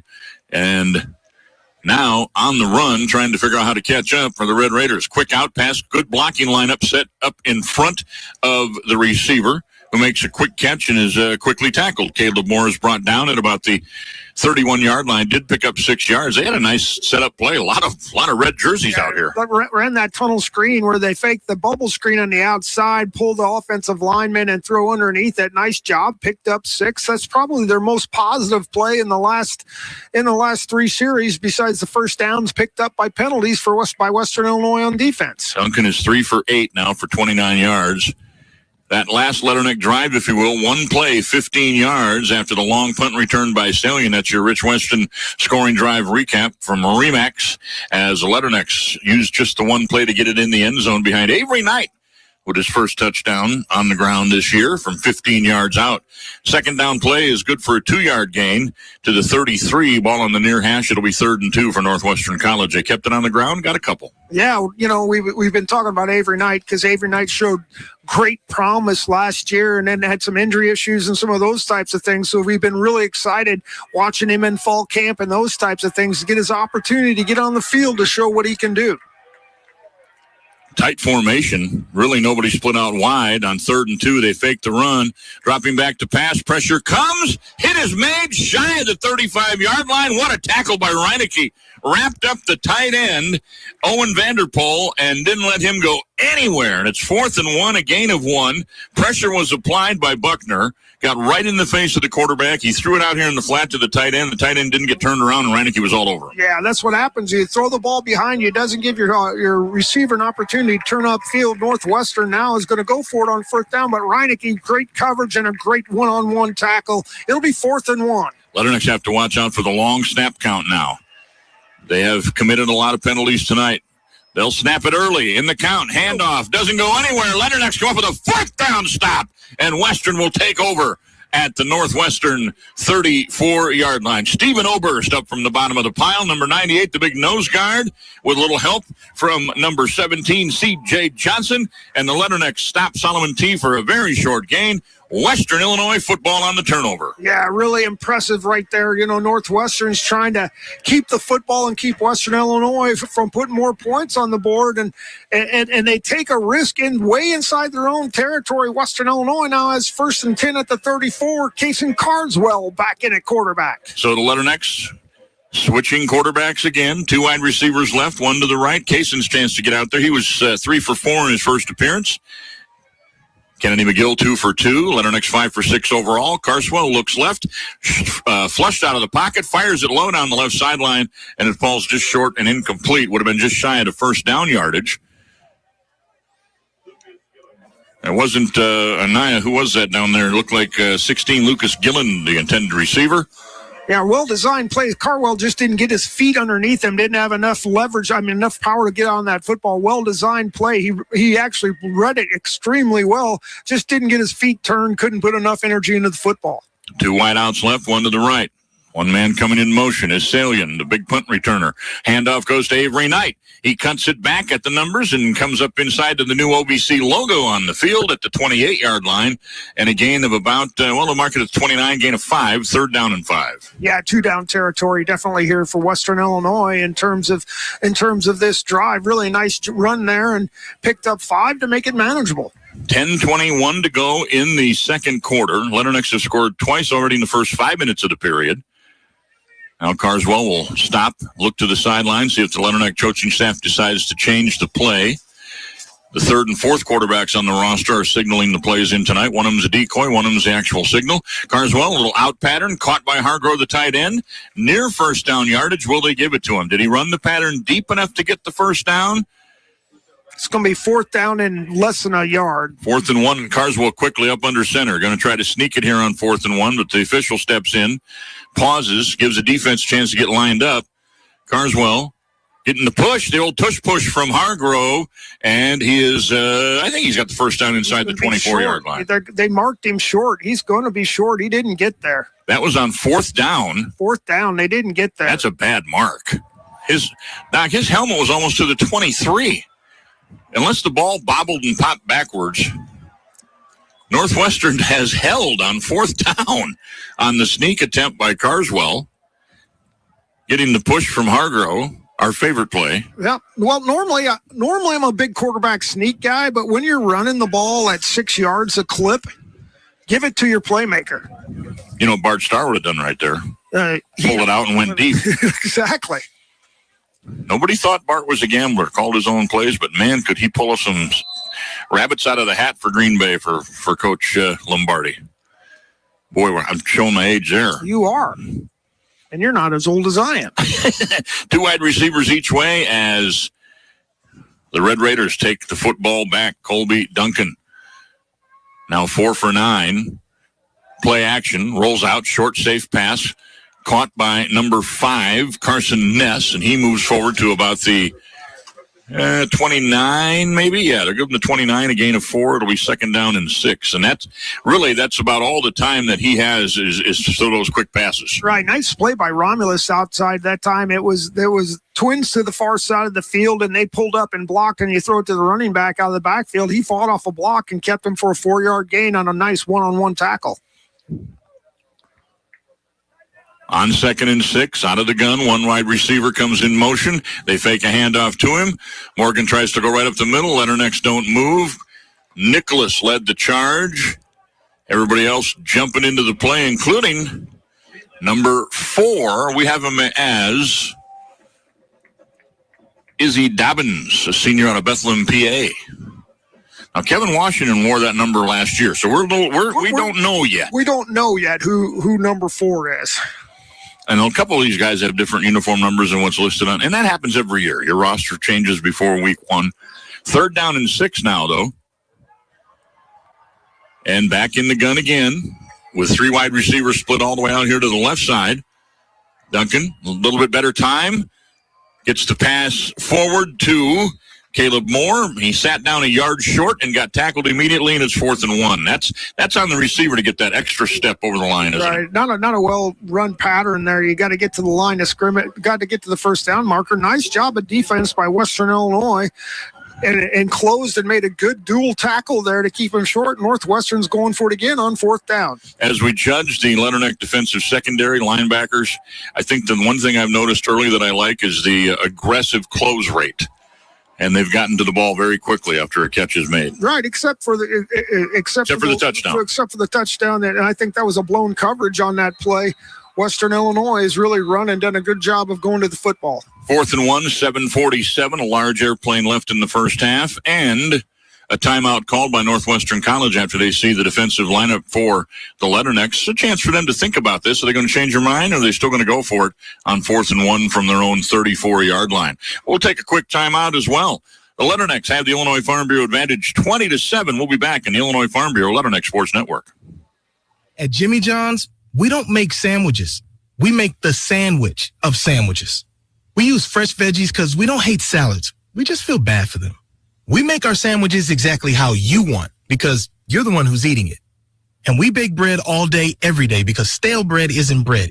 It's croutons. Sandwich history is written by the victors. Good thing we have legible handwriting. Jimmy John's, the sandwich of sandwiches. Order pickup or delivery on the app. When it comes comes to your farm, you need more than just products. You need a trusted partner who understands your challenges. At West Central FS, they're here to support you season after season. From high-quality seeds to crop protection and custom application services, they ensure your fields get what they need to thrive. Plus, they provide diesel fuel, lubricants, and reliable propane to keep your equipment running smoothly. West Central FS, your partner in growing success. Contact them today. You're listening to Western Illinois Leatherneck Football on Q98.1 and the Illinois Farm Bureau Leatherneck Sports Network. Back at Hanson Field, Leathernecks up 20-7, still half of a quarter to go, so an eighth of a game to go. 7:47 left in the first half. Coming up at halftime, the Hy-Vee halftime show, brought to you by Hy-Vee. Shop Hy-Vee, sign in with Hy-Vee Perks, a free and easy program for Hy-Vee shoppers. Save on gas and more with Hy-Vee Perks. Compeer Financial has locations in Macomb, Monmouth, Morton, Quincy, and Geneseo. Compeer Financial exists to champion the hopes and dreams of rural America. Leathernecks have come up with 152 yards on 25 plays. They have held Northwestern College to 39 yards on 20 plays. The big difference that has kept the game reasonably close would be the 6 penalties for 55 yards on the Leathernecks and the big turnover on the kickoff and inside their own 20, which led to the only score for Northwestern. Yeah, otherwise than that opening fumble, Western Illinois has come out and done what we have really hoped that they would do. They've dominated really on both sides of the football. Going for it on fourth down, didn't get your physical push that you were looking for. And part of that call, that's a message to your offensive line, is that you got to win. Fourth down and 1, they go for it again, and they will come up short. This time they tried to get Duncan to the outside. At play action going across the formation, had a wide receiver and tight end blocking for him, and the Leathernecks just absolutely stoned the play for no gain as LeBron Morgan. Who's this? Is this 0 or 6 coming off very pumped up on the sideline? It's number 0, Alexi Sangster, that made a nice play. Defensive back for Western. So they take over the third straight 4 down turnover, 2 for Northwestern, 1 for the Leathernecks. The ball's been in this position in the field for the whole quarter. Hasn't moved 10 yards in 3 drives. So from the 34, who's in at quarterback? It's McGill back in there again. He'll hand off on first down. Hassan Jackson Anderson, a little dancing back there looking for an opening. Never does come, so finally he takes it forward and got himself maybe 2 yards, about 1.5 yards out of the play. It'll be second and long. We've got a penalty on Northwestern. Only their second of the night. It'll put it down to the 29-yard line. Little break for the Leathernecks to make it second down and a short 5.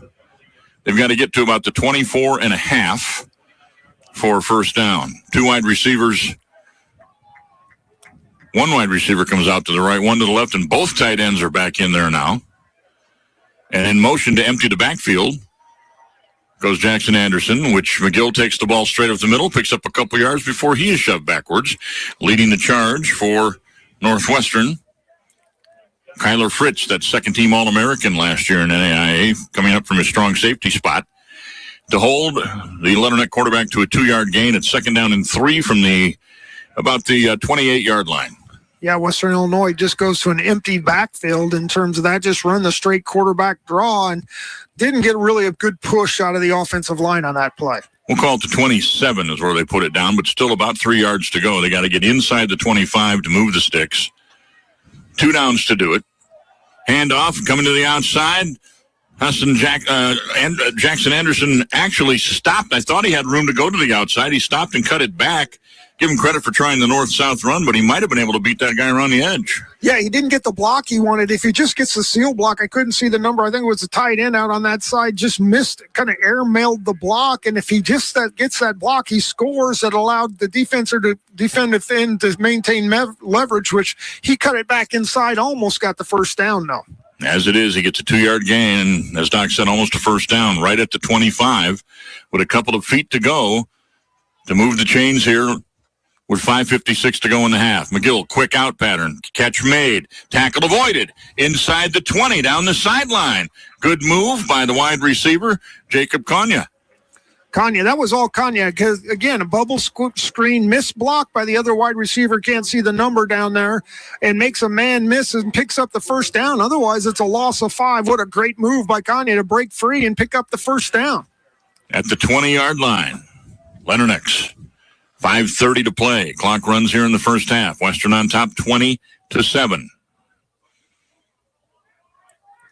Hargrove comes in motion.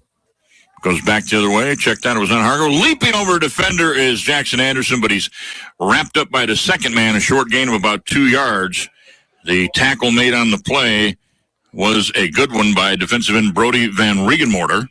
It's a good thing Van Regenmorter was there, because he had leapt over the would-be tackler. If he hits the ground, he could score, but a nice hustle play by the defender for Northwestern. Sage Yazzie was in at the tight end spot that time. Hargrove's back now. On the right side, he lines up as kind of a flanker. He's the lead blocker for McGill. McGill sheds one tackler, busts through into the defensive backfield. He's just stronger than the cornerback over there, and he took it down. I think he's got, if he doesn't have a first down, he's very close to it at around the 11-yard line. It'll be third down and about a yard to go. Yeah, that's just one-on-one. I'm bigger and better than you are, and I'm going to run you over. Basically, that's what that play is. They had two unblocked guys on that side of the play, and McGill just runs them over and almost picks up the first down. On 3rd and 1 for the Letternecks from the 11-yard line of Northwestern College. McGill checks the sideline, moves Jackson Anderson to his left. Claps his hands, takes the snap, gives it to Hassan. Hassan busts it to the outside, looking for room, cutting back at the hash mark, inside the 5-yard line, first down and then some. Almost got to the goal line. They'll give him the 2-yard line, where Anderson is finally brought down. That's a good run. Yeah, nice run. I thought he was going to break it out and try to get to the outside, but, he cuts it back in, almost finds pay dirt. Western Illinois has 1st and goal. Well, a coach will never complain about a north-south runner that cuts it up and tries to get as many as he can the right way. You can lose a lot of yards going to the outside. Now he goes in motion, empties the backfield. McGill takes the snap.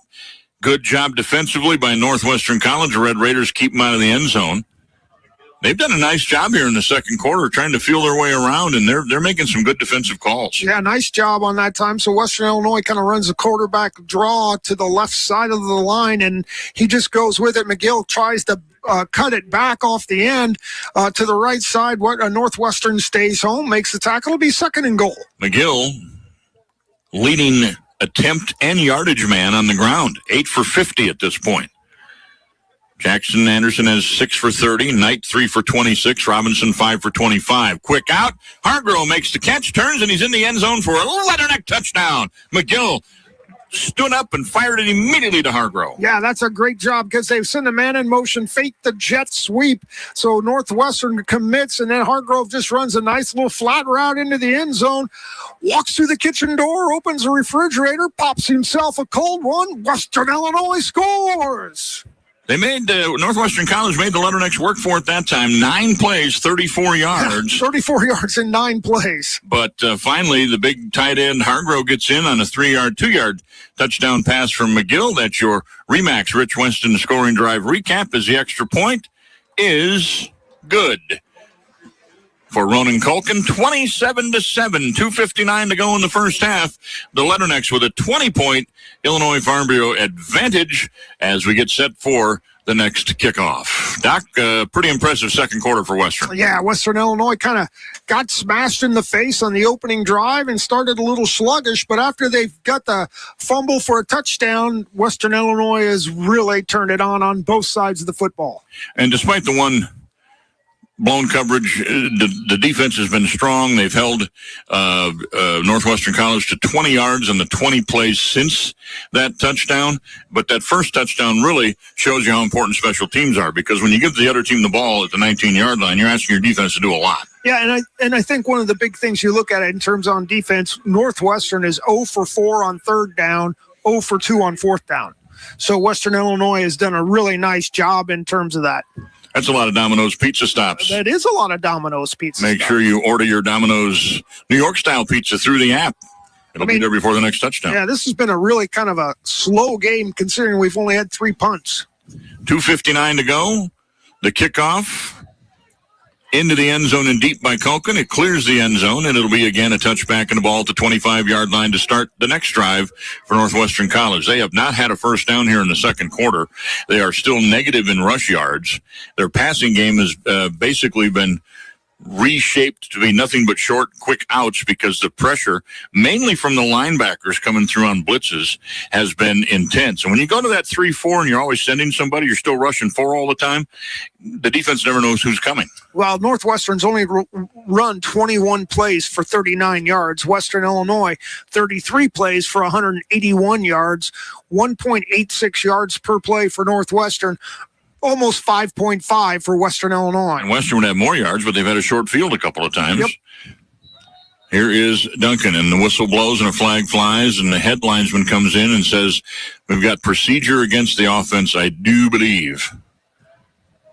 And now our lead official. Yep.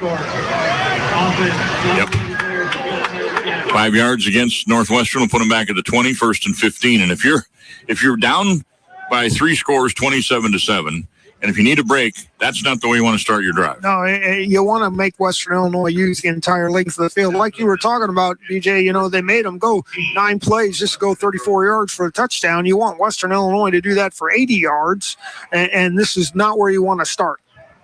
I mean, nobody likes a good 16, 17 play drive more than I do, but 9 plays for 80 yards is better than 17 plays for 80 yards, generally. Back to pass. Out to the left side at the numbers. Catch is made. Diving forward.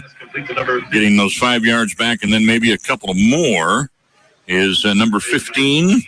Braden Hapner. Braden Hapner on the tackle there. Just that Western Illinois played in a soft zone, but came up, made a nice one-on-one tackle. Northwestern gets 6 of the 5 yards they lost back.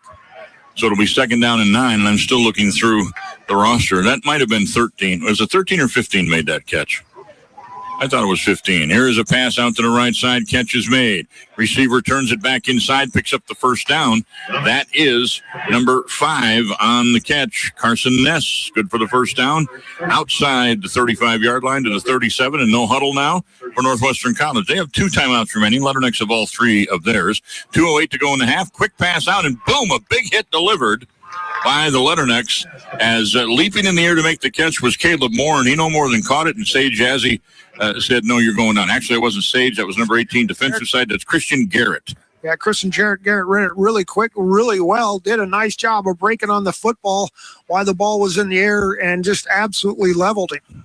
2-minute timeout here was officially 1:59. No, they set it back at 2 minutes on the clock. That's how much time is left in the first half. Western Illinois up 27-7. They've got the Illinois Farm Bureau advantage. We'll be right back on the Letterneck Sports Network.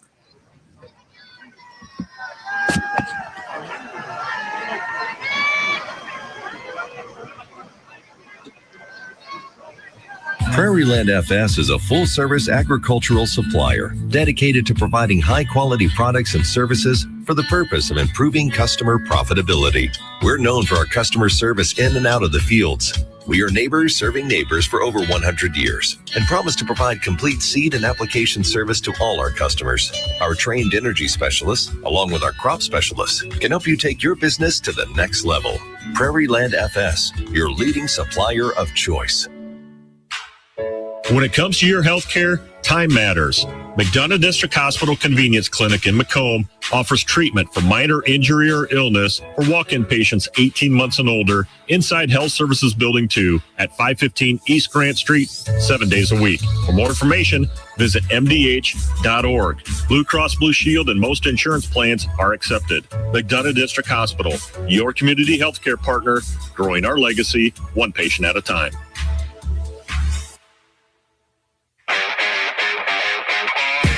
Now, back to Leatherneck football with BJ Stone and Doc Cody on Q98.1 and the Illinois Farm Bureau Leatherneck Sports Network. A little promotion here. You have a student come out on the field and try a field goal for money, and they make him try to kick a 40-yarder. And despite the great effort, none of them would have been good from 20, let alone 40. So maybe 10. Maybe 10. Maybe 10. Letternecks lead at 27-7, 2 minutes left in the first half. And I had the chance to have lunch today with a new member of Leatherneck staff, Tad Dorn, and he's already become a purple and gold through and through. And he told me, he did a little research for me today. This is the earliest football game in WIU history, August 27th. Oh, awesome. Twice on August 28th, back in 97, beat number 6 Eastern 41-0. That's got to be a great memory for Western. Second down play is a loss of yardage for the quarterback as Duncan with the play action tried to take off and run with it and was immediately swallowed up by the Leatherneck defense. Timeout called, maybe by the Leathernecks here. Yep, Western uses a time to get the ball back. Perhaps that loss took them back to the 34. It's 3rd and 13. The other time the Leathernecks played on August 28th was also a win against Wayne State in 2003. Wayne State. Wayne State, that's Nebraska, I believe. Yep. What a football state that is. Yeah. You drive through Lincoln anytime in the fall, and you pretty much are in a sea of red, aren't you? Yeah, no doubt. All right, here we go. 3rd and 13. It was a 30-second timeout. Leathernecks just wanted to stop the clock and use their first timeout. Minute 54 to play in the half. 2 wide receivers on each side. One setback is Solomon T in the backfield next to the quarterback, Colby Duncan. And flags fly. Did they take too long? No. There were still 13 seconds on the play clock. Legal procedure. So the penalties have evened up. After the first 6 were on Western, the next 4 have been on Northwestern. And it's 4 for 20 for them, 6 for 55 for the next. That penalty will bring up 3rd and 18. 3rd and 18 now. Talk about the difference, we're talking about the linebackers and defensive backs this year, right? So far through the first 2 quarters so far, our 2 linebackers, Buckner and Renicky, are the leading tacklers so far in the defense. And they have been flying all, and not just, tackles on gains. They've been in the backfield too, disrupting. The tackles for loss, TFL, always a nice thing. Here's another flag flies. Interception made downfield by Jake Kruger, a leaping athletic interception. 2 Leathernecks keep blocking one of the players for Northwestern until a flag flies on the other end, 20 yards behind the play. We may end up with offsetting penalties. Well, the last one will be after the play is over. So that's true. So if the interception counts, whoever that goes against will be an overzealous block for about 20 yards downfield by 2 Leathernecks on 1 Red Raider player. And finally, the official chasing the play throws his flag. But the first flag happened way back here in the area where you might expect a hold. And then a leaping intersection made by Jake Kruger at midfield. He fell down immediately, but the play continued with the little blocking exercise going on. I actually thought it was a fumble because of all the scrum going on on the play. So it was 3rd down and 18 from their own 29-yard line for Northwestern. They tried a little bit deeper pass that time. Now, there's no flag left on this end of the field. Did they pick that one up? The other flag is still down back here at the 32. The officials conferring. 4 of them anyway. One at the sideline talking to Joe Davis. One on the other side of the field talking to the coaching staff for Northwestern College. And the umpire and the guy with a C on his back. What is a C official? We did that last year. I know. Did we ever figure it out? Center. He's the center position. Oh, maybe they're named Charlie. Maybe they're all named Chuck. I think that's what it is, if I remember correctly. All right, here we go.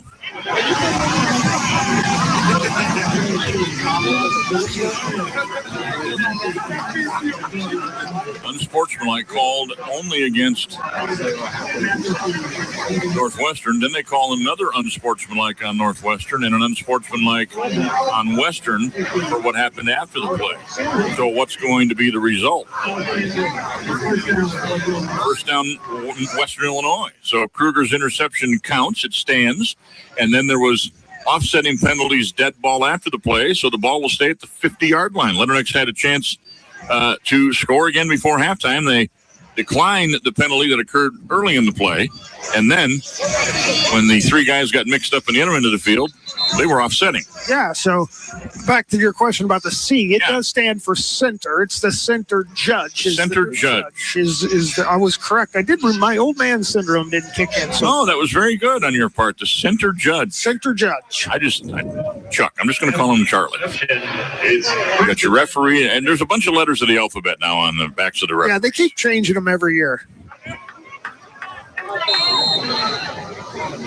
All right, Letterneck football from midfield. Kason Carswell back on the field at quarterback. Hands off on first down, gain of 6. Still 2 timeouts left for both squads. On the carry, it was Robinson. Tackle made by number 46. His 6th carry tonight. Letterneck's promised that they would use several running backs and have done just that. 2nd down and 4. Carswell over the middle to Hargrove. The tight end gets the first down inside the 40. Moves the chains to the 38. That'll pause the clock quickly at 1:23. Letterneck will line up and be ready to go as soon as the official starts the clock. Here we go. And it takes them exactly 3-4 seconds to snap the ball at 1:19. Robinson takes the handoff, leaps up in the air again, all the way down to the 30-yard line, a gain of about 8. It'll be 2nd down and 2 from the Red Raider 30-yard line. Letterneck don't stop the clock. It's down to 1:03. They briefly check the sideline, and the call comes directly from Joe Davis. There is no decoys in this play. No. Joe calls in the play, and here comes Carswell. Straight drop, good protection, steps up in the pocket, deep down the middle, and it's too far, and it's picked off in the end zone. He overthrew the intended receiver, and the free safety back there playing center field, Drew Alger, makes the pick in the end zone. Touchback. It'll be Northwestern College football, and Kaysen just missed on that one. Yeah, just what you wanted. Kaysen read it really well, stepped up into the pocket, had the receiver running down the seam route. He was open by 10 yards. He just overthrew him by 10 yards. The free safety never moved on the football. He threw it right to him. Try to put too much air on it. One of those times you get one of those open wide receivers, you tried to be too perfect with it. You either underthrow them or overthrow them, and that time Western Illinois missed out on a big opportunity. Well, from playing the game way back when, I know that is one of the toughest throws. Do you put it up in the air or do you throw a line shot? Yeah, free safety was really never in the play. He was 10 yards past the receiver. Northwestern College will go into a modified victory formation, which is let's get to the half formation. Taking the step back and the knee is Duncan. They'll let the clock run. The Letternecks will not use their final 2 timeouts. I like the aggressiveness. Western trying to get one more on the board before halftime. Took a deep shot. Had the man open. Just missed a pass. That'll happen. Yeah, no doubt about it. And class move here by Coach Davis not using his timeouts here. With he could stop the clock and get the ball back. And they take another knee. And also, it's Coach McCarty doing the right thing, not trying to put too much pressure on his young team against what is obviously a superior defense out there for the Letternecks. And we go to the half with the score, Western 27 and Northwestern College 7. Quite a difference between Western and Northwestern this year as opposed to last year when we played the Northwestern Wildcats. We're going to have a halftime interview with Mari Silva, the head volleyball coach at Western Illinois. Her team in action with a scrimmage last week against Quincy. Now they're heading down to Missouri to play in a tournament. We'll talk to Mari about that. Ironically enough, it was already scheduled. She had nothing to do with it. One of the teams in the tournament this weekend is Townsend, the team she left to coach Western. So she's playing against all of her own kids. That's right. Anyway, you're going to chat with her. She's just an amazing personality. I think she's going to do wonderful things at Western Illinois. The kids seem to absolutely love her, and they look forward to the best for the volleyball team. We'll chat with her here at halftime. It's the Hy-Vee halftime show brought to you by Hy-Vee, where there's a helpful smile in every aisle. Make sure you sign up and get your Hy-Vee Perks card. Save money on gas and fuel and more. Gas and fuel are the same thing, right? Yeah. And food and more. And so we'll talk to Mari after this break. And then later on at halftime, the president of Western Illinois University, Christy Mindrup, will join us. She's up here enjoying the nice, cool air with us. Are you in the next room over there where it's nice and cold? Well, we're coming that way. All right. Ladies and gentlemen, please welcome back to Hanson. Yeah, we'll let you know. We'll be right down there. We're going to take a quick time out. BJ and Doc have enjoyed calling the 27-7 lead. The Illinois Farm Bureau advantage belongs to your Western Illinois University Letternecks. Back with an interview with Mari Silva right after these on the Illinois Farm Bureau Letterneck Sports Network. Leatherneck Athletics congratulates Aaliyah Adams, the Ohio Valley Conference Female Athlete of the Meet, for her performance at the OVC Indoor Track and Field Championship held February 21st and 22nd in Birmingham, Alabama. Adams won both the long jump and triple jump at the championships. Adams also took second place in the 60-meter hurdles and led the Leathernecks to a third-place finish in the conference championship meet. Leatherneck Athletics congratulates Aaliyah and her coaches, Rob Tarpley and Trey Brokaw. Western Illinois fans, did you know that Hy-Vee is the official grocery sponsor of Leatherneck football? Come into your Macomb Hy-Vee, where we have all your tailgating party needs. Also, if you aren't signed up for Hy-Vee perks, come visit customer service where we can set you up. Save on fuel today. And as always, thank you for shopping Hy-Vee, where there's a helpful smile in every aisle. At Western Illinois University Catering by Sodexo, their mission is to create unforgettable events by exceeding your expectations with innovative cuisine, exceptional service, and creative presentations. In addition to large-scale events, Sodexo Catering offers a specialized menu to fit costs for a limited budget for student meetings, community organizations, and informal meetings. To plan your next event, please call event coordinator Catherine Akers at 309-298-1292. If you have any questions regarding their services, simply email catering@wiu.edu. Expecting a baby in 2024? McDonough District Hospital's OBGYN clinic and the Dolores Cater Schweitzer Women's Center provide the care and resources needed for a healthy beginning in one centralized location. With board-certified obstetricians and gynecologists, nurse midwife, and certified family nurse practitioner, expectant mothers have provider options and the equipment, environment, and care they'll need from pregnancy through delivery and postpartum care. McDonough District Hospital, growing our legacy, one patient at a time.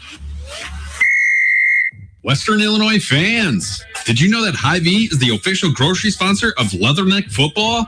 Come into your Macomb Hy-Vee, where we have all your tailgating party needs. Also, if you aren't signed up for Hy-Vee perks, come visit customer service where we can set you up. Save on fuel today.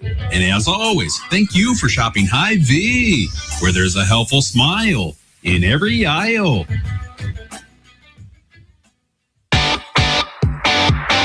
In today's world, the internet is like the ultimate sidekick. So why is it so hard to know how much speed you actually need? At MTC, we provide fast, reliable fiber internet packages to help you live your best connected lifestyle. Say goodbye to loading screens and hello to seamless streaming with our lightning-fast, rock-solid fiber internet packages. Upgrade to MTC's fiber internet with speeds up to 1 gig. Sign up online for MTC's fiber at mtcfiber.net and start loving your internet. You're listening to Western Illinois Leatherneck football on Q98.1 and the Illinois Farm Bureau Leatherneck Sports Network. Welcome back to the Illinois Farm Bureau Leatherneck Sports Network. We're going to take a few minutes here to talk with the new head volleyball coach at Western Illinois University, Mari Silva, who arrives from Towson, her last position. Mari, welcome to town. Thank you so much. Thanks for having me. How have you found Macomb so far? I know you've been here, since spring? Since March. Yeah, I'm enjoying so far. I lived in the Midwest before, and I knew what kind of community and vibe I would get. So I'm pretty excited to be here. So you're used to the 95 and humid in the summer, and then you're already prepared for the snow in the winter. Yes, I'm ready for it. I already have my winter coat ready. Okay. Well, how's it been the first few months taking over here in Macomb? What do you see about the team that you inherited? Yeah, it's been awesome. I can't complain so far. I think when I got here, the girls were excited to have a new coach, a new culture. They were excited to learn and get better. And I think that's what I saw in the spring. And coming in now in the summer with the preseason and 6 newcomers, I think the girls, same thing. They bought in. They were hungry to learn. And I think we're getting better every day. So we're excited for the season. You know, a lot of coaches talk about the culture and the family, but I really see it in the social media stuff that you guys have done this summer. You're a part of it. You're a big part of that social media, including running away from social media. Yes, I tried. They get me every time. But the family aspect, obviously, is something very important to you. Yes, for sure. I think that's one of the main reasons why I stuck around to be a college coach. Because in Brazil, we usually go pro, either playing or coaching. But the reason why I wanted to stick around the college level is because of that atmosphere and the chance that the student athletes have to learn and grow as a person. I think I grew a lot as a student athlete. So I stayed as a college coach because I wanted to give that experience to my players too. So I think that's the main goal there. Above winning and losing, I think the main goal is to give them a good experience and make sure that they grow during their 4 years here. And we've talked to Joe Davis, we've talked to the other coaches, student athletes. Student still comes first here at this level, and I think the kids are doing a great job in the classroom, aren't they? Yes, or absolutely. Last spring anyway. Yes, no, they do. They do it. Even for our Brazilian trip next year, we usually do it during the summer, and they didn't want to do it because they all have internships lined up for the July month. So we were doing it in the spring because they didn't want to miss internships and classes. Even though they were going to Brazil, it's like, let's do it in the spring break so we can go there and still worry about our academics and internships and all. So it's a good problem to have, I guess. Now, you talked about the trip to Brazil. It's a fundraiser going on to help fund that. Tell the people a little bit about that. So we have a few fundraisers going until the end of the year. But the main one that we started a couple months ago is the raffle. So the raffle, you enter for a chance to win a trip to Bahamas. So it's a very nice prize, very, very nice prize. You can pick how many raffles you want to buy, but the draw is going to be in December, and we're trying to push that fundraiser to help us with our trip to Brazil. What kind of experience will that be, do you think, for your players to go to Brazil and play against some top volleyball teams? Yes, it's going to be awesome. So we're going to Rio. So they have some high-level volleyball clubs there, either under 20, under 21, or either professional teams that are playing at a lower division. So volleyball-wise, they're going to get to experience a very high level against players even more experienced than them, which is going to help a lot on the court. And off the court, just experience a new culture. I think anytime I'm talking to the girls, I try to show them a little bit of my culture, which I think is one of the main things that I learned coming here. Just being in a different place and learning new things and accepting different backgrounds and experiences. So I think just getting out of the Midwest and going to a different place is gonna help them grow as people as well. So that's very exciting. We're talking with Mari Silva, the new head volleyball coach at Western Illinois. As the season has now gotten underway, you had a scrimmage last week, you got another one Saturday, and then you go to a tournament down in Missouri, kind of a return trip, and you'll get to see your own Towson team at the Missouri tournament. Yes, it's exciting. I think our preseason schedule was a little tougher than I imagined. We're playing Missouri, we're playing Towson, that's always a top 50 team. And then the next week we go to South Dakota State, which finished 36 in the nation next year. So it's a tough schedule for us for sure, but I think it's going to show us how competitive we can be in the OVC. I'm sure if we can compete with those teams in the preseason, we're going to be just fine in the OVC. So the main goal for the preseason is to measure our level of competitiveness and make sure that we are ready for the OVC. Are you going to play a lot of people in these preseason matches to get the entire roster on the floor to see what you have? That's the goal. Yes, we've been doing that in the scrimmages as well. We try different lineups. We see what works better. We're still learning about ourselves. So does a 5-1 work better than a 6-2? Do we need to have serving specialists? Can our outsides pass the whole time? So I think the scrimmages in the preseason tournaments are going to help us understand what we have roster-wise to make sure that we put the best lineup out there. Well, the people that have been at matches know how exciting college volleyball is. For those who haven't been here before, you've got to get here, support the Leathernecks this fall. Mari's bringing in a new spirit, and the team is fired up, and can't wait to see your kids on the court. Yes, thank you so much. We're excited to play in Western Hall and excited to see as many fans in the stands as possible. All right, that's Mari Silva, new head volleyball coach at Western Illinois University. Back with more coverage here at halftime on the Illinois Farm Bureau Leathernecks Sports Network. Your land grows more than grass. It grows memories. Kids racing through the yard, tossing burgers on the grill with friends, calm evenings on the porch. Whether it's a new fence, the spring garden, or your weekly mow, Heritage Tractor helps you make it all happen with John Deere equipment and attachments that tackle every task. Mow it, haul it, shape it into more than just land. Heritage Tractor, here for your land, here for your family, here for you. What do you want from an ag lending partner? Someone who supports smart decision-making and values relationships. And when your farm faces financial challenges, someone who looks you in the eyes and says, "We are here for you." Find what you're looking for at Compeer Financial. Compeer Financial, here for you. Let's work together. Call 844-426-6733 or visit Compeer.com today. Compeer Financial is an equal credit opportunity lender and provider. Copyright 2024, all rights reserved. I think Farm Bureau does a nice job being our voice. For members like Joe Migliorini, Illinois Farm Bureau is the voice of Illinois agriculture in Springfield and D.C. The Farm Bureau provides us an advantage in just that. It's just a peace of mind knowing that they've got our backs. The Illinois Farm Bureau Advantage. Impactful advocacy, trusted information, and meaningful development. Grit. It's that thing inside of you that ignites passion and empowers you to envision a world full of possibility. At Western Illinois University, leathernecks are made with this grit. It starts here, in this field, in this room, on this court, and in this lab. We refuse to blend in because our purple stands out. Apply today at wiu.edu. Now, back to Leatherneck Football with BJ Stone and Doc Cody on Q98.1 and the Illinois Farm Bureau Leatherneck Sports Network. Back at Hanson Field, it's halftime, brought to you by Hy-Vee, where there's a helpful smile in every aisle. 27-7 in favor of the Leathernecks. They've got the Illinois Farm Bureau advantage. We are joined in our, I think it's kind of a sauna.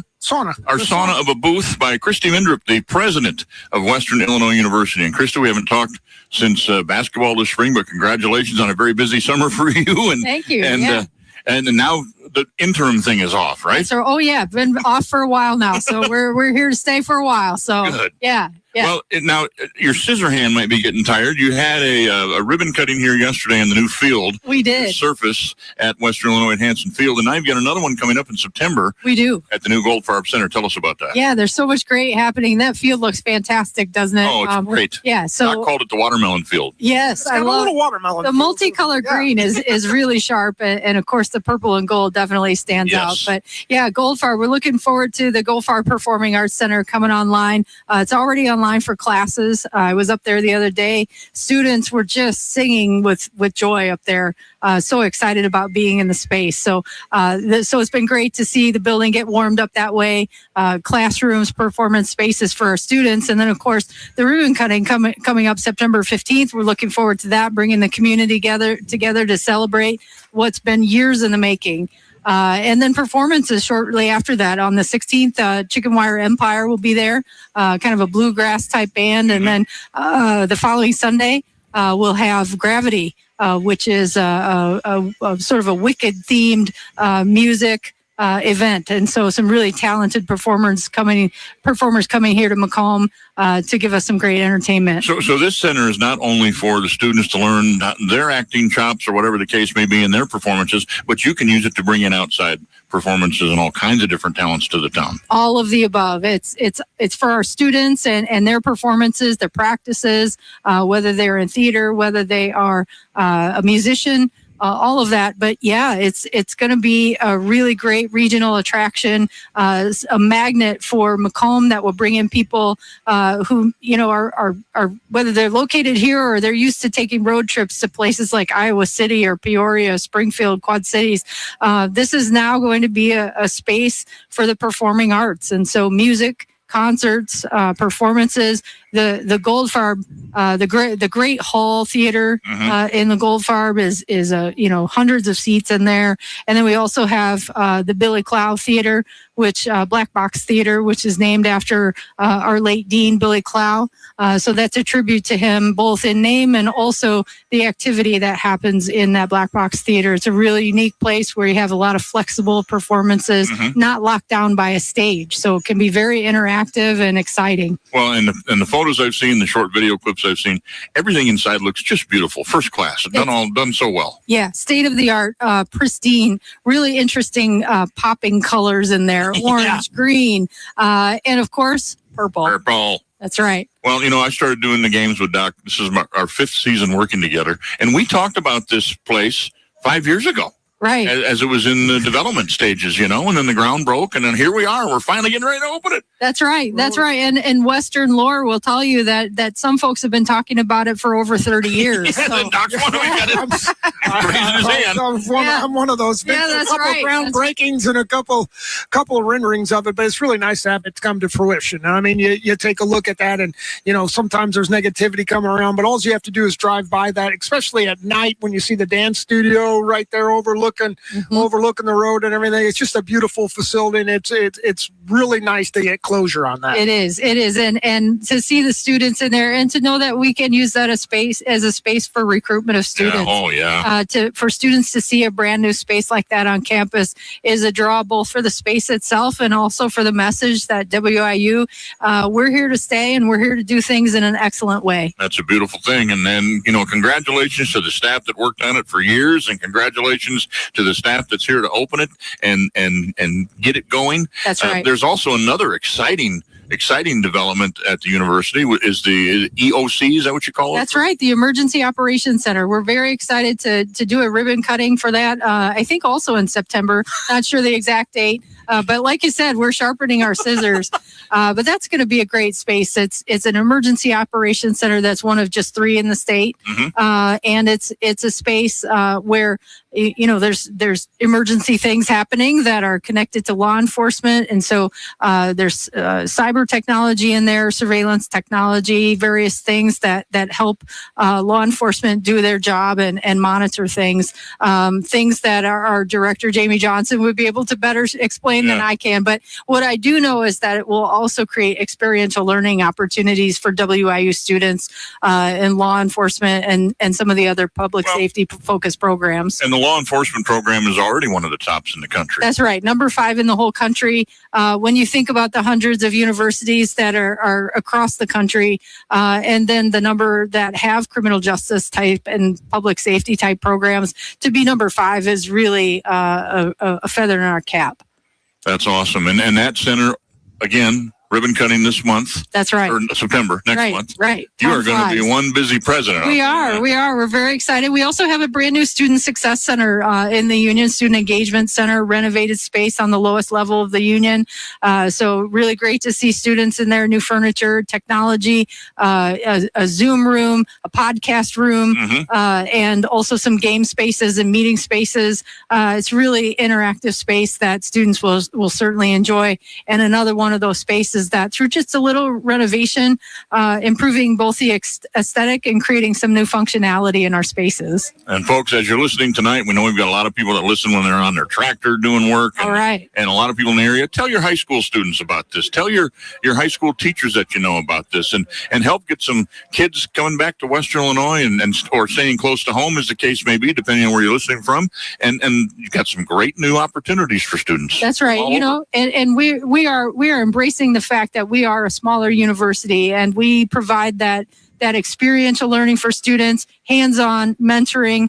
And so to embrace that idea that we are smaller now means that we can be successful in making sure students understand that they're more than just a number here at Western Illinois University. Well, I'm sure Doc had many students that you worked with that went through all these courses we've been talking about. That's right. Law enforcement over the years. We have a young officer from Canton was a defensive lineman here for Western Illinois a couple years ago. I love those stories. Had a chance to shake his hand and say hi, and he said he'd be listening to the game. So always said what Western Illinois has been a people-rich institution, and then since I've been here in the 30-plus years I've been here, that's one of the things that we were always able to sell, and it just gets stronger now as we take a look and rebrand and move forward, and that's an important part in today's digital world where kids are losing connections and don't know how to make connections, and so that's an important part of growing up. I still think the university experience is something that not every kid has to have, but it is an experience that you grow not only in the classroom but outside of that as well. That's right. And it's interesting, we had an event last Friday right here on the football turf indicating that the turf, the field, the space on Hanson Field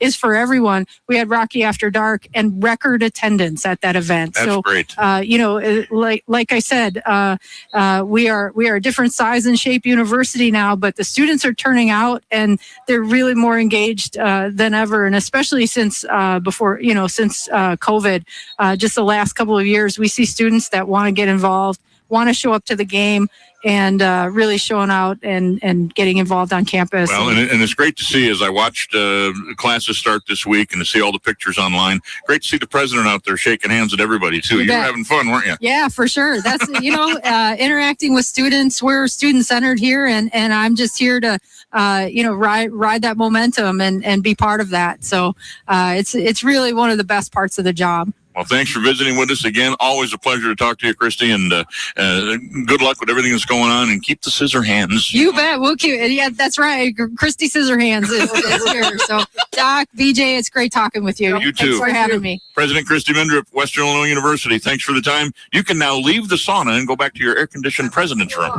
Yeah. You betcha. Let's go with half number 2 here from Hanson Field, 27-7. Leathernecks lead it at the half, and they kick off to start the second half after the opening kickoff didn't go so well receiving it in the first half. This is a great kick by Culkin again, booting it out of the end zone for another touchback, and if he becomes automatic at doing that, it's going to make it real easy for us. Yeah, I really like it. That's a weapon that you have to have. Anything can happen on a kickoff return, right? We learned that the opening kickoff, you can take it back for a touchdown, or you can fumble it and get yourself behind the 8 ball. So if you can kick it out of the end zone, that's a positive. Absolutely. Thanks again to Mari Silva, the head volleyball coach. Good luck to her team this weekend down at Missouri in that 4-team tournament. And thanks to President Mindrup for stopping by and chatting with us. It's nice to have a president so accessible. Oh, yeah. She really, really likes what she's doing and is big student friendly in terms of that and trying to move us forward. 2 wide receivers to the left on first down for Northwestern College. 2 to the right. LeBron Morgan in a linebacker spot fakes a blitz from the outside. Long count. And then finally, the clock hits 0. Do we get a delay call against the offense?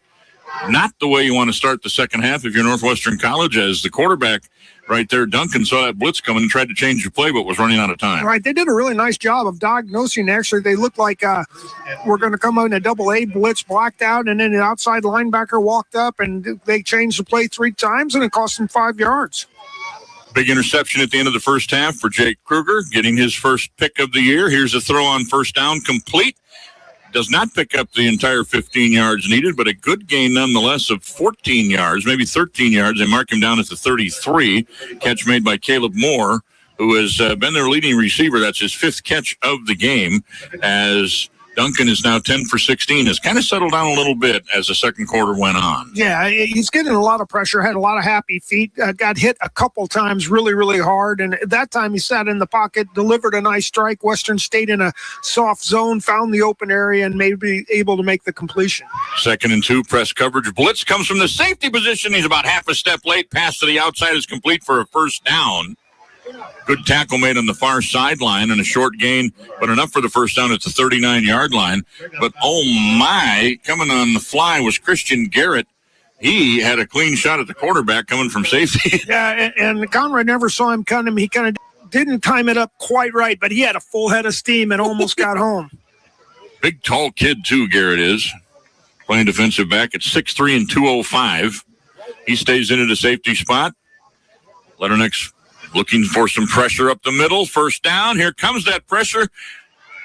Duncan got rid of it, got it out to the running back T. Safety valve makes the catch just over the 40-yard line, a short gain of 2. Good awareness by Duncan because he was backpedaling the whole time. Yeah, no doubt about it. Western Illinois has really been kind of staying most of this game in man-free. I think they think their defensive backs match up well against the wide receivers for Northwestern. And that time they came with the blitz, locked up on man for a short gain and of only 2 yards. I really like Braden Hapner, the senior over here in the cornerback on the near side. He's been switching up his coverages, close, far away, really giving them different looks. Here's a pass down the left side, complete. They got one-on-one with a linebacker right there. Morgan tried to stay step for step with Caleb Moore. Caleb Moore makes the catch inside the Leatherneck 30. They'll mark him down exactly at the 30. First down, Northwestern College, in a well-designed play. Yeah, well done, because you had one-on-one with your wide receiver against the linebacker and made a great contested catch. And Morgan, showing some good speed, stayed right with him, but here's Duncan again, backpedaling, throwing on the run. Deep down the left side of the field, incomplete. He threw the ball to the numbers, and the receiver was stumbling near the hash marks. So the closest man to it was Kruger again. But basically, I think Duncan just kind of threw it away as that pressure was coming. He's got a strong arm. He has not been able to set his feet, but still gets the ball downfield pretty good. Yeah, I'm surprised Western Illinois has really come out and blitzed almost every play this down, except for the first play catch in zone coverage in cover 2, and they're really trying to get after him. Well, it looks like Northwestern College has basically disowned the running game at this point. Duncan is back, flushed, comes up the left side. He'll take off on the scramble, pick up about 6 yards. That'll be most of their running for the second half, is him taking off if he has to. They mark him down at the 25, a gain of 5, 3rd down and 5 now, as he had nobody to throw to. Yeah, good coverage on the backside. Pressure came up from both ends, and good. Conrad did a good job of just stepping up and taking what he was given. Working for a living, taking what he's given. 3rd down and 5 from the 25-yard line of Western Illinois. Just underway in the second half, 12:08 to play in the third quarter. Leathernecks lead it. They've got the Illinois Farm Bureau advantage, 27-7. Colby Duncan, straight drop out of the shotgun. Leathernecks were coming, and he read it, got it outside to Solomon T. Too many guys rushing the passer. Didn't get there. T's wide open. Takes it down the sideline for a 25-yard touchdown for Northwestern College. Yeah, another blown coverage there by Western Illinois. Send the house, and nobody accounted for T.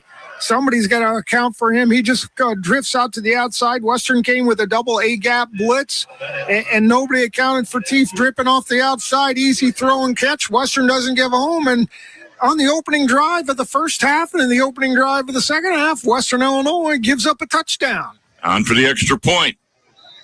Gianna. Point after is good. Bennett, the sophomore kicker, scores her 54th career point, with the extra point being good. And just like that, it's 27-14. Leathernecks were trying to bring it to the house with all those guys rushing, trying to get themselves a little coffee, but they forgot about the tea going on the sideline. 27-14. We'll take a timeout and be right back in the Illinois Farm Bureau Leatherneck Sports Network. Apex Financial Associates is a private wealth advisory practice of Ameriprise Financial Services, LLC, and proud supporters of the Fighting Leathernecks. Give them a call at 309-864-6033 so we can get started planning for your future. At Apex Financial Associates, they document your goals, meet regularly to review and analyze your progress, update your approach as life changes, and help you track your progress along the way. Western Illinois fans, did you know that Hy-Vee is the official grocery sponsor of Leatherneck football? Come into your Macomb Hy-Vee, where we have all your tailgating party needs. Also, if you aren't signed up for Hy-Vee perks, come visit customer service where we can set you up. Save on fuel today. And as always, thank you for shopping Hy-Vee, where there's a helpful smile in every aisle. You're listening to Leatherneck Sports on Q98.1, WILP-FM Cuba, Canton, Macomb, and on Q98.5, WLSB-FM Augusta, Plymouth, Bowen, the flagship stations of the Leatherneck Radio Network. You're listening to Western Illinois Leatherneck football on Q98.1 and the Illinois Farm Bureau Leatherneck Sports Network. B.J. Stone and the Hall of Famer, Dr. Tom Cody, will be inducted into the Western Illinois University Hall of Fame in early October. And, Doc, you know, we talked about this with Joe Davis.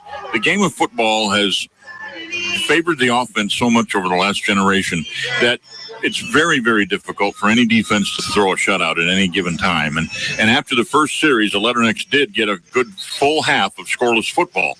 But I think if you hold anybody under 20 points in this day and age, you've done a pretty good job. Oh, yeah. You know, it was interesting. You're talking about that's changed. Brett Taylor, our All-American linebacker, was down here for fall camp, and we were talking, and he said, I would have hated to had to play in today's game. Yeah. Because it's nothing but throw. You don't get an opportunity. A lot of opportunities go downhill and hit somebody. You know, it's just a different ball game. It's the evolution of football. We've talked about how much smaller and faster the linebackers have to be these days. The big Dick Butkus types are pretty much gone. That ball hits in front of the return man. He picks it up back at the 5-yard line, and he swarmed under, gets up the sideline to about the 10, still on his feet. Tough night so far for the return man, Israel Geraldo. Made the best of it there, but he did not make a clean catch. He let it hit in front of him, and then the ball can do funny things. It's not round. It bounces how it feels like it. 40. And he's down at the 11. First down for Leathernecks from there. Yeah, not the start Leathernecks want. They come out and give up a touchdown on defense. Northwestern, give them credit, took the opening drive from the 25, goes 85 yards down 75 yards down the field and scores a touchdown against a lot of pressure. Good job by Conrad of getting rid of the football, recognizing the open spaces in the field. And then Coach Carraway, I think, will have something to say after the end of this game in terms of the special teams play. We've had a fumble on the opening kickoff, a blocked extra point, and now another fumble on the kickoff. Really not the clean operation that we're used to seeing. No, but they will correct it. Last year, I remember one bad game of the special teams, and the next game, Western special teams basically won the game. And both Coach Joe Davis and the special teams coach Josh Carraway put a lot of effort and pride into the special teams here at Western.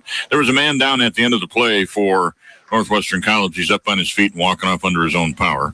Again, good to see. We haven't seen, knock on linoleum, any injuries, and we like to keep it that way. Yeah, just 2 so far today in terms of that. And, you know, it is a warm evening here at Western Illinois. First game of the season. For everybody who's played the game speed is a lot different than practice speed. You know, you get all jacked up, you get all that energy and adrenaline going, and it's easy to cramp up and do those types of things. But credit to the staff in terms of that. Just been unable to. It's been nice to see them stay in shape for this point. Well, you know, when the doors open behind us, that's when we finally get some cool air.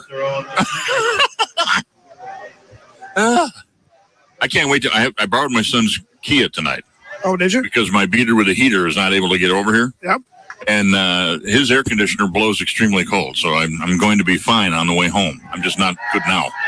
First down pass, caught on the outside. A short gain for the Leathernecks. The wide receiver on the play, Jacob Kanya, makes the catch on the pass from number 17 back in a quarterback, Kennedy McGill. Yeah, McGill starting here in the second half, comes out. They try to run the little tunnel screen. Northwestern diagnoses it well. Western only picks up 1. Second down and 9 for the Leathernecks from the 10-yard line. McGill claps his hands. Straight quarterback sweep to the right side, looking for a block. Able to gain maybe 3 or 4 yards. Going to be third down and 5. Yeah, Western Illinois backed up in their own inside their own 10 here to start this drive. Coming out a little conservative, run the bubble screen for nothing. Now they run the quarterback sweep, able to make it third and manageable. It'll be 3rd and 5. 3rd and 5 from the 15. Got to get just about to the 20-yard line. 2 wide receivers go out to the left, and eyes in the slot. Keep an eye on Christian. He's a great third down receiver. Got the great hands, and he's the veteran of the bunch. McGill, quick drop, fires to the outside. Pass caught, first down up over the 25, near the 28-yard line. A nice catch and run for Petey Tucker. Well-designed play. Western Illinois sends a man in motion, which clears out the middle of the field. You run a double post and just hit the open man. First down from the 28 for the Leathernecks. Handoff up inside. Working hard at running back. I think Josh Robinson was back in there. Or was it Avery Knight? Robinson is 6, Knight is 2, and that is Knight coming up from the bottom of the pile that time. He gained 3 yards to the 31-yard line, second down and 7. Yeah, not a big push there by the offensive line that time on the inside zone run, but able to get 3. 2 wide out, split out to the right side. Ania's in the slot again, 1 wide receiver to the left. Handoff up inside to Knight. He's wrapped up and bulldogged and pushed back, and he won't fall down. Then he goes down 10 yards behind the line of scrimmage. You got to be careful if you're Northwestern. You don't get called for a little bit excessive tackling aggression there, but it's going to be 3rd and 7 as forward progress was right back to the line of scrimmage. Oh, they actually give me – no, they don't give me a yard. 31, 3rd and 7. No gain, 3rd and 7. Now the Leathernecks. Go ahead. Just not getting the push on the offensive line in the running game as they did in the first half. 146 yards on the ground, but the average now down to 5.2. It was well over 6 most of the first half. McGill will drop straight back, looking deep, Anaya's open behind the defense, makes the catch at the 35, the 25, the 20. He is wrestling with a defender, trying to stay on his feet. Finally brought down when help arrives, and a second man gets there for Northwestern College. But Anaya all the way down inside the 10-yard line with the catch and the run. Yeah, McGill shows off his strong arm. We were kind of waiting to see, that he'd been thrown underneath routes all night. Hits Anaya on a huge crossing route. Big play to get Western Illinois out of their own end of the field. 59-yard gain to the 10-yard line of Northwestern College. It's first and goal. Handoff goes to Knight. No, McGill pulls it out, and he left it low for the intended receiver. And Anaya wisely bats it out of bounds just to make sure that there's not called a fumble of any kind. Second down and 10. Yeah, that's that run-pass option, the same one that Carswell had open. And again, McGill had Anaya open with a blocker, just didn't get his feet set right and threw it right into the dirt. So Anaya looks to the bench. He'll go, I think, to the left side of the formation. The tight end Hargrove splits way outside to the left, making three receivers out to the hash mark and beyond, one to the right. One setback is Avery Knight. Knight floats out to the left. McGill keeps it up the middle, sheds one tackler, busts into the end zone. Touchdown, Kennedy McGill. Yeah, I really like that quarterback draw as compared to the straight dive draw they ran earlier. So this time they send a man in motion, move the safety out of the middle of the field. He pump fakes to the left and then drops, runs straight up the gut. Great job by the offensive line. McGill goes into the kitchen, opens the refrigerator door, and pops himself a cold one. And how patient does a quarterback have to be when he sees that big hole open up, but he's still got to carry out the fake, carry out the play action, and make that defense bite. Yeah, and that's a well-designed play, but it really makes your offensive linemen to hold their blocks for a long time. But when you move the man in motion and you move the safety out of the middle of the field, that opens it up as long as everybody stays man-to-man, and they do that. And Western Illinois scores. Great job, great patience by the offensive line and McGill. We were kind of whining about a 9-play, 34-yard drive. That was a 9-play, 91-yard drive. Yeah, we like those. Two big plays back-to-back for Western Illinois. A 59-yard pass to Anaya sets it up. A 10-yard run to the end zone for the quarterback, Kennedy McGill. Letternecks extend their lead to 33-14. Extra point from Culkin could make it a 20-point game again, and this time everything's perfect, and he slams it through the uprights. Letternecks go up 34-14 on a 91-yard drive, highlighted by that touchdown run by quarterback Kennedy McGill. That is your RE/MAX Rich Weston scoring recap, and the Letternecks extend their Illinois Farm Bureau advantage again to 20 points. Yeah, nice drive, nice answer by Western Illinois, and they didn't really look good to start that drive. Came up, got the big first down catch, and then the big play on third down, and then finish it off. So, didn't really start well, finished well, and so a nice answer by the Western Illinois Leatherneck Express. Well, we're going to squeeze in a quick timeout. I'm sure that the kick will go through the end zone anyway. You won't miss anything. We'll be right back on the Illinois Farm Bureau Leatherneck Sports Network. They say consistency is the key to success. They weren't wrong. So how about grabbing a beer that's consistently smooth, consistently refreshing, and consistently light? You might just find that the road to success can be pretty enjoyable. Michelob Ultra, the perfect balance of taste and refreshment, and only 2.6 carbs and 95 calories. It's only worth it if you enjoy it. Enjoy responsibly. Anheuser-Busch Michelob Ultra Light Beer, St. Louis, Missouri. Illinois Farm Bureau members like Tim Gould have access to two of the top ag news services in the state. Farm Week is very informative, brings up to date on different issues. A lot of the information that I get is directly from RFD. I hop in my truck on the way to work and turn it on. The Illinois Farm Bureau Advantage. Impactful advocacy, trusted information, and meaningful development. Now, back to Leatherneck Football with BJ Stone and Doc Cody on Q98.1 and the Illinois Farm Bureau Leatherneck Sports Network. Leathernecks go 91 yards. I get a mouthful of chocolate chip cookie from Jimmy John's, and I can't finish it, and we're back. Let me chew on that for a minute, Doc. There you go. Really nice answer, though, by the Western Illinois offense in that term. And like I said, they started out a little slow on that drive. Didn't really get a whole lot. Tried the tunnel screen, didn't get anything. Quarterback sweep, didn't get anything. Came up with a big first down. And then all of a sudden, boom, the big play comes into play. We get to see McGill show off his strong arm in that sense. So that was nice to see him to be able to go downfield. And Anaya's always got the sure hands making the catch on the other end.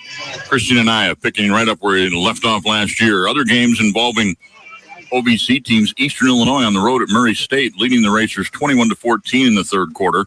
Austin P is hosting Gardner-Webb tonight. Austin P leads at 21-10. Charleston Southern, how about this? August 27th, you're playing your first conference game. Charleston Southern at Lindenwood tonight, and the Lions lead at 17-3 in the third quarter. Yeah, that's a tough opener. The kick is dropped in nicely at the 4-yard line, so a chance for a return for Northwestern College, and cut down on a beautiful play by Buckner is the return man at the 21-yard line. That is Moore, I think, on the return, and a flag behind the play. Well, I don't know. The official couldn't throw it far enough. He's picked it up. I don't know if it's all the way up to the 30. The official didn't have enough arm to throw that to the 30 from the end zone. Must have a torn labrum. The referee.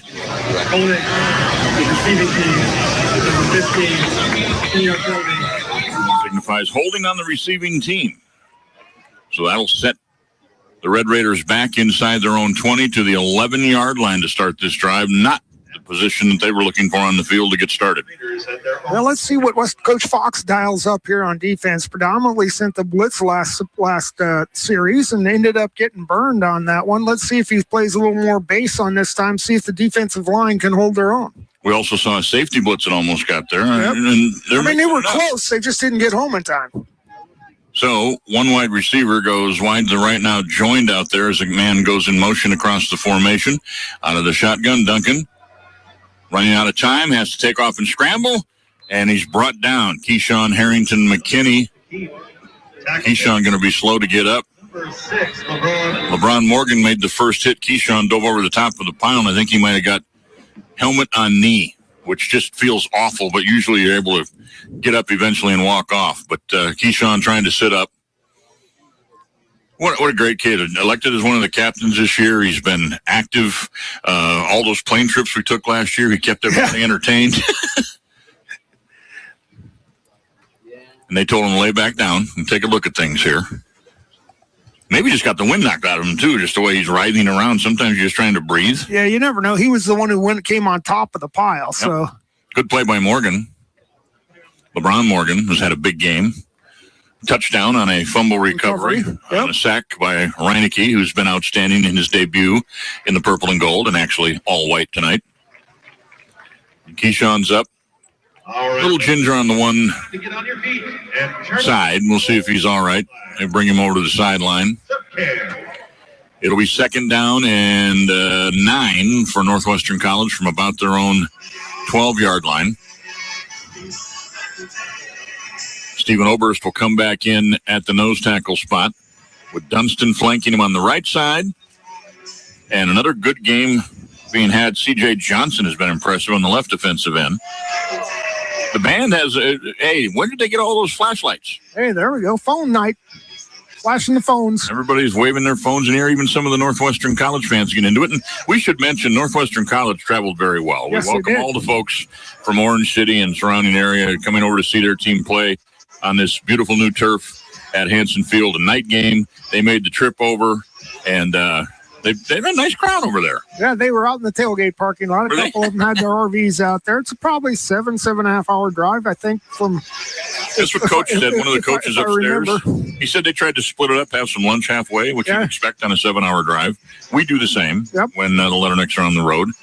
Doc, the head of Bus 3, has had that title now for how many years? The director of Bus 3. It's a while now. You wouldn't know what to do if they put you on bus 2 one week. No, or bus 1. I like our people on bus 3. In fact, it's always nice when you're out at fall practice. I was with the special teamers because, they ride on bus 3. Yep. And the old guys were talking about, you got to follow this guy on bus 3. He's the bus 3 update guy. I followed him.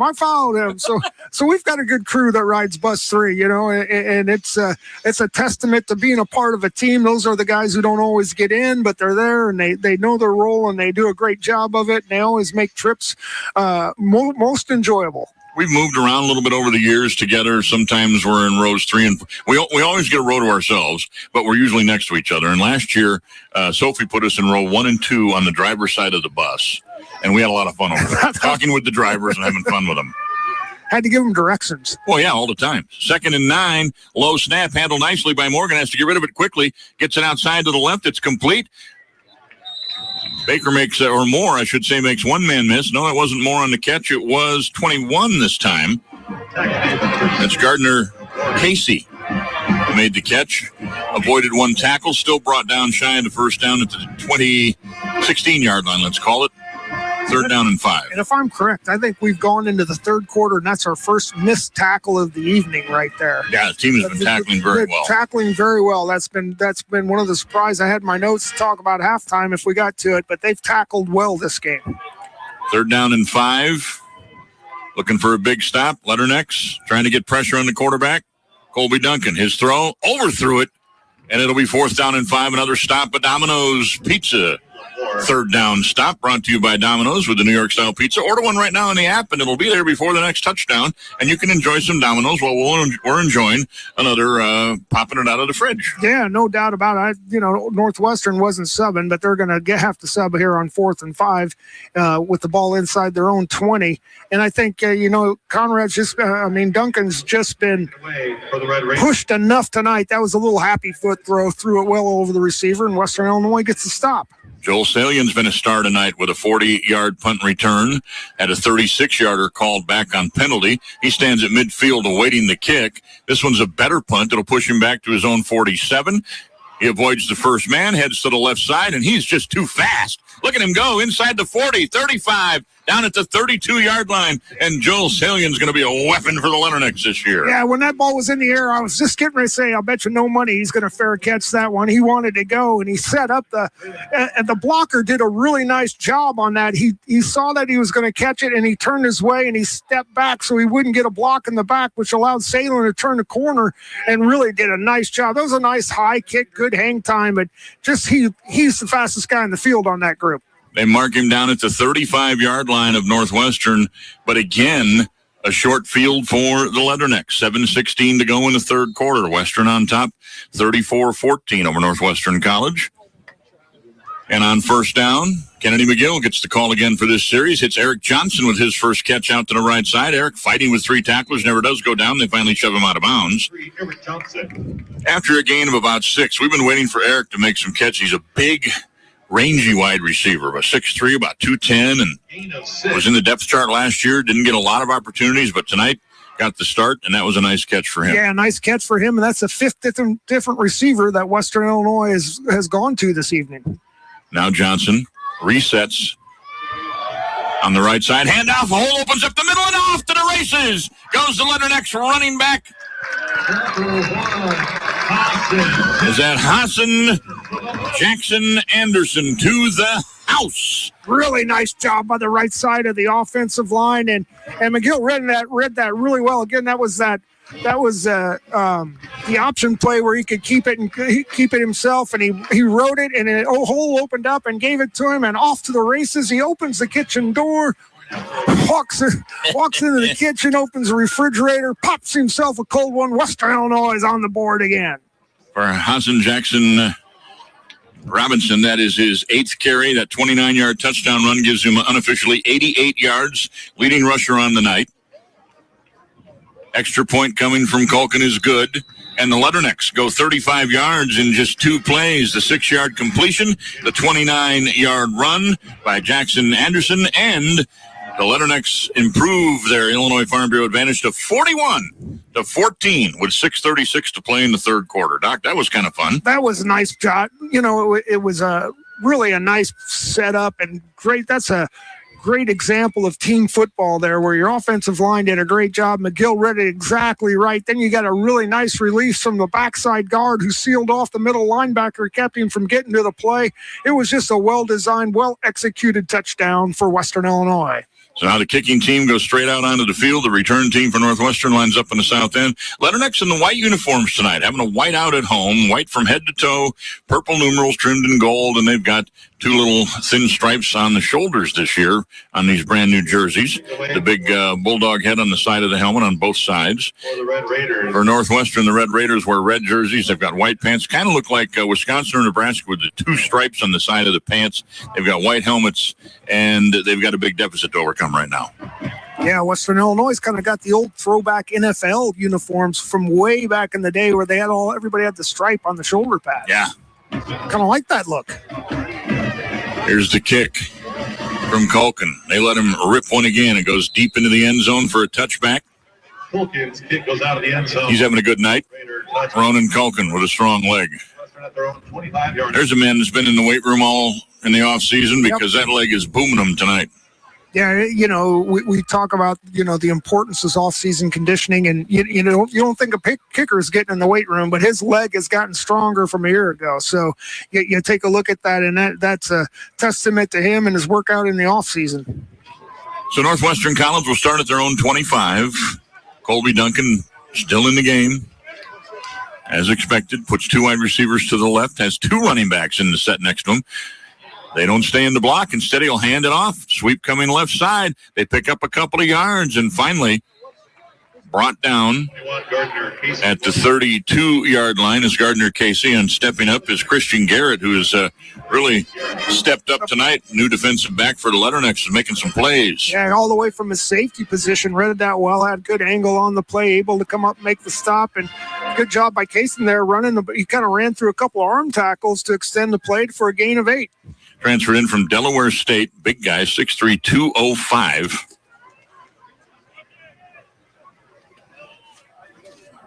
Born and raised in Washington, D.C.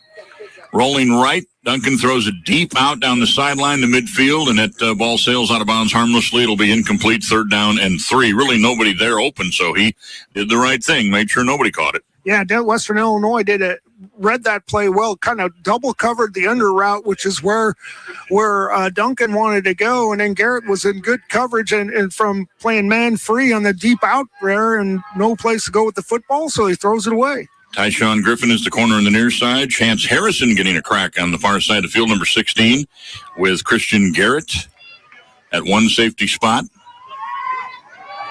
Straight back goes Duncan, fires it quick and throws it into the ground. Again, the happy feet, I think. He felt the pressure and went straight down. The nose of the ball was tilted downward, and that'll make the ball sink in a hurry. Yeah, whether he lost grip of it or what, but he just threw it right into the turf. Western Illinois is coming from the backside with a little bit of pressure, and Western Illinois defense stands up against, gets a domino stop for the day, and getting a lot of those here lately. Yeah, I'm hungry for a pizza. I've been talking about it so much. Get a New York-style pizza from Domino's. Order it on the app. It'll be there before the next touchdown. Another 3rd down stop for Western. Jovison Robinson was also out there. Romulus, and Jovison's had a good game at the safety spot.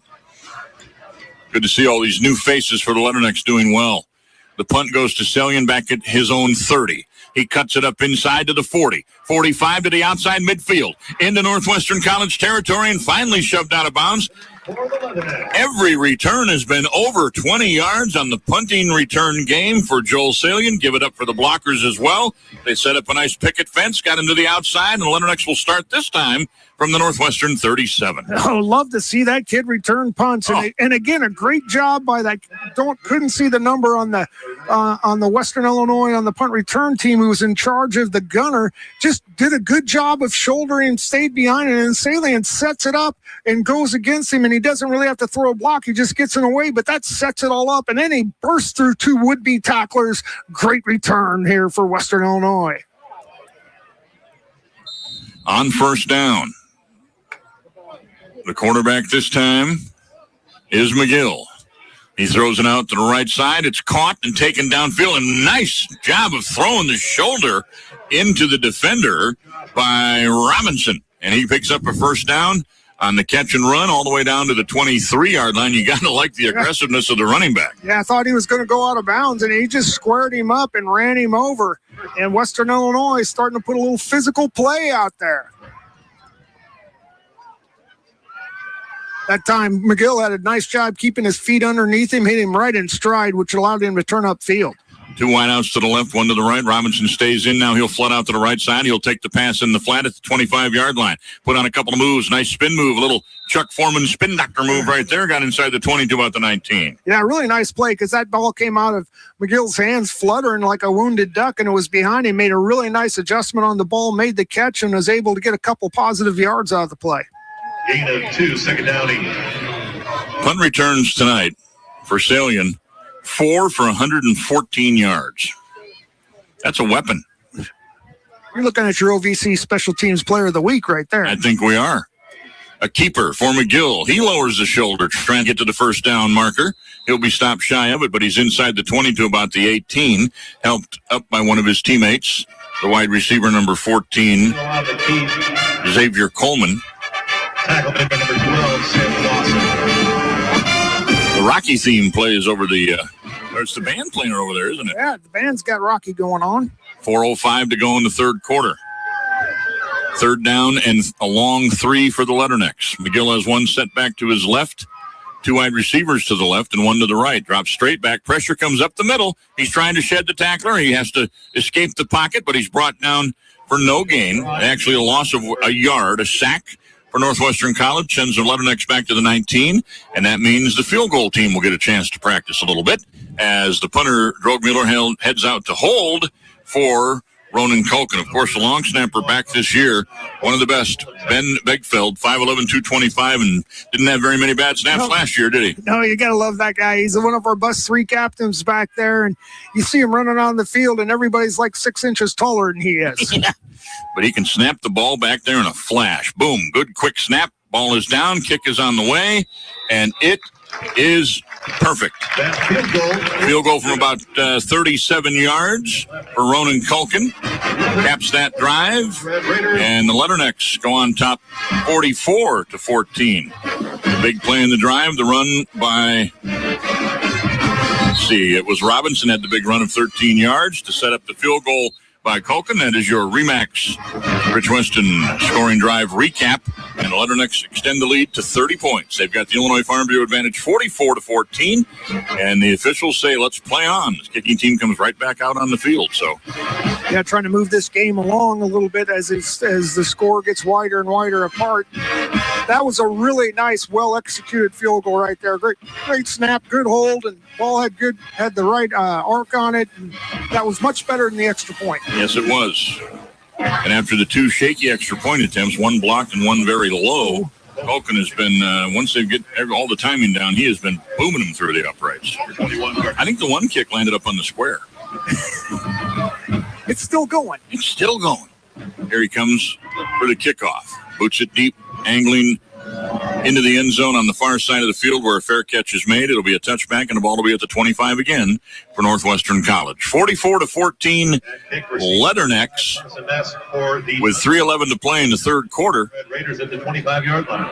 And the Letterneck defense heads onto the field. Without Keyshawn Harrington McKinney, he's got his jersey and shoulder pads off. He's done for the night.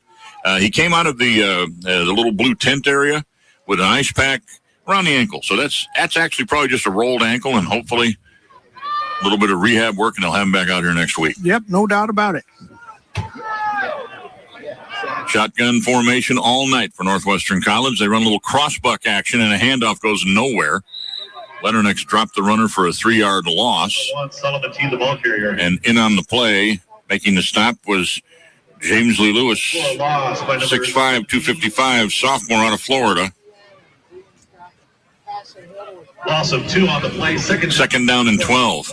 He could be a force, too, this young man, James Lee Lewis. His middle name, I have to check with him. I want to make sure I don't goof it up for Mom, but it's either Jean or Jean. I want to call him JJ. 3 wide receivers to the left. Defensive line shifts over to their right. Quick pass out to the right side, and he might have got a hand on it, Lewis, and it's knocked down. It'll be an incomplete pass. Leatherneck scoop it up and run into the end zone, but after the deflection, it falls harmlessly to the turf. It's 3rd down and 12. Yeah, nice job. Couldn't see the number who got his arms up. Nice. It was Lewis again, 90 got his hands up, knocked the ball, which kind of made it tumble. The receiver lost sight of it, hit him, and the ball goes down, and Western Illinois has Northwestern in 3rd and long. Edwards is back into the lineup. As Lewis comes out, Stephen Oberst comes out.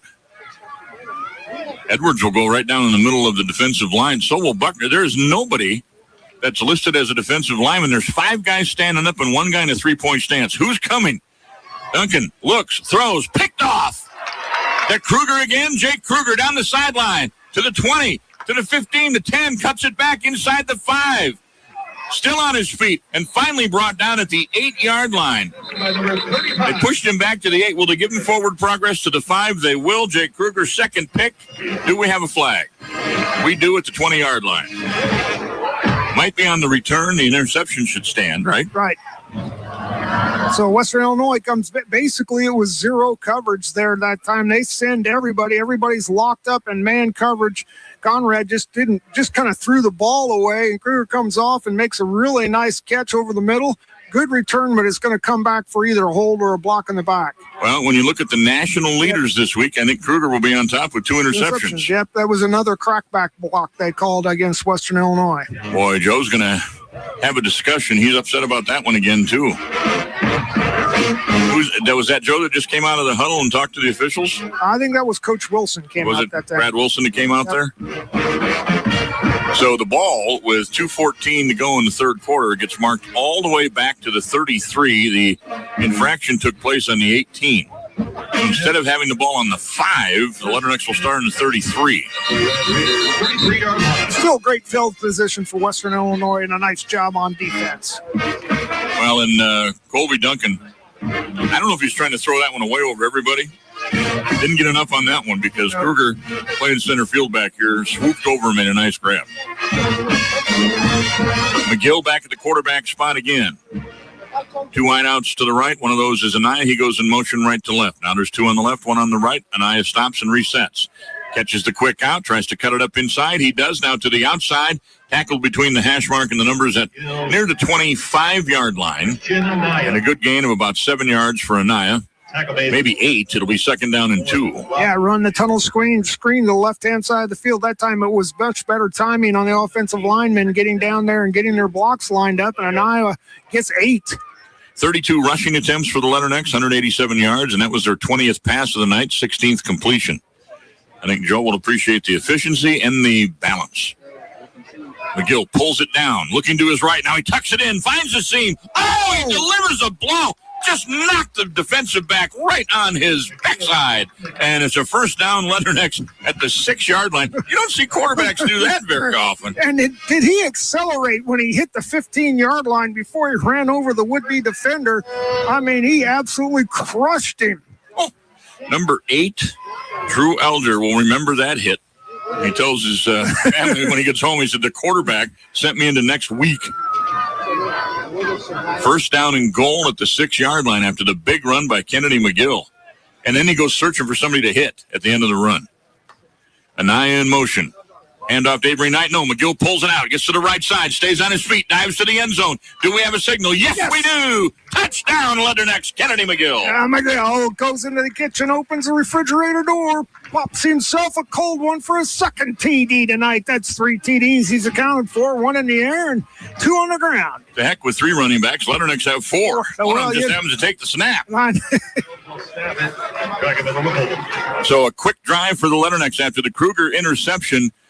Set him up at the 33-yard line. It takes the Leathernecks exactly 4 plays to go 33 yards. McGill with the big setup run, runs over defensive back, and then in the next play takes it in for the score. And Culkin awaits the snap, boots it up, and nails another extra point. Western Illinois, 51. Northwestern College, 14. We'll be back in just a bit on the Illinois Farm Bureau Leatherneck Sports Network.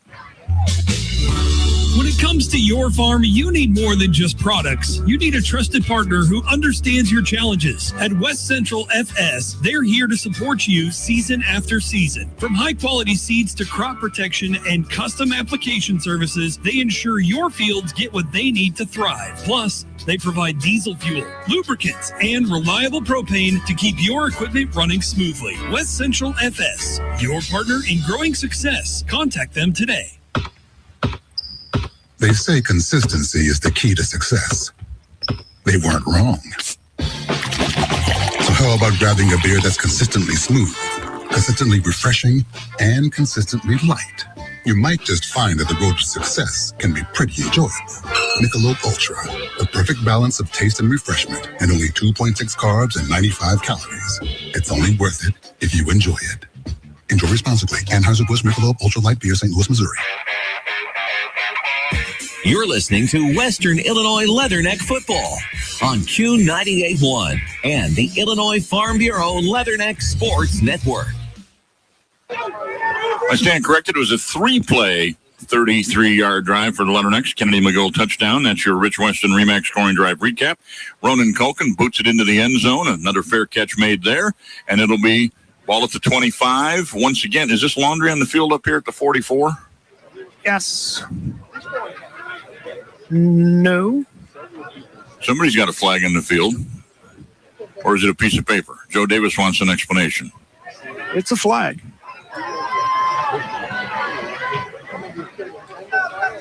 Leathernecks have been whistled for 7 penalties for 70 yards, 6 for 35 for Northwestern College.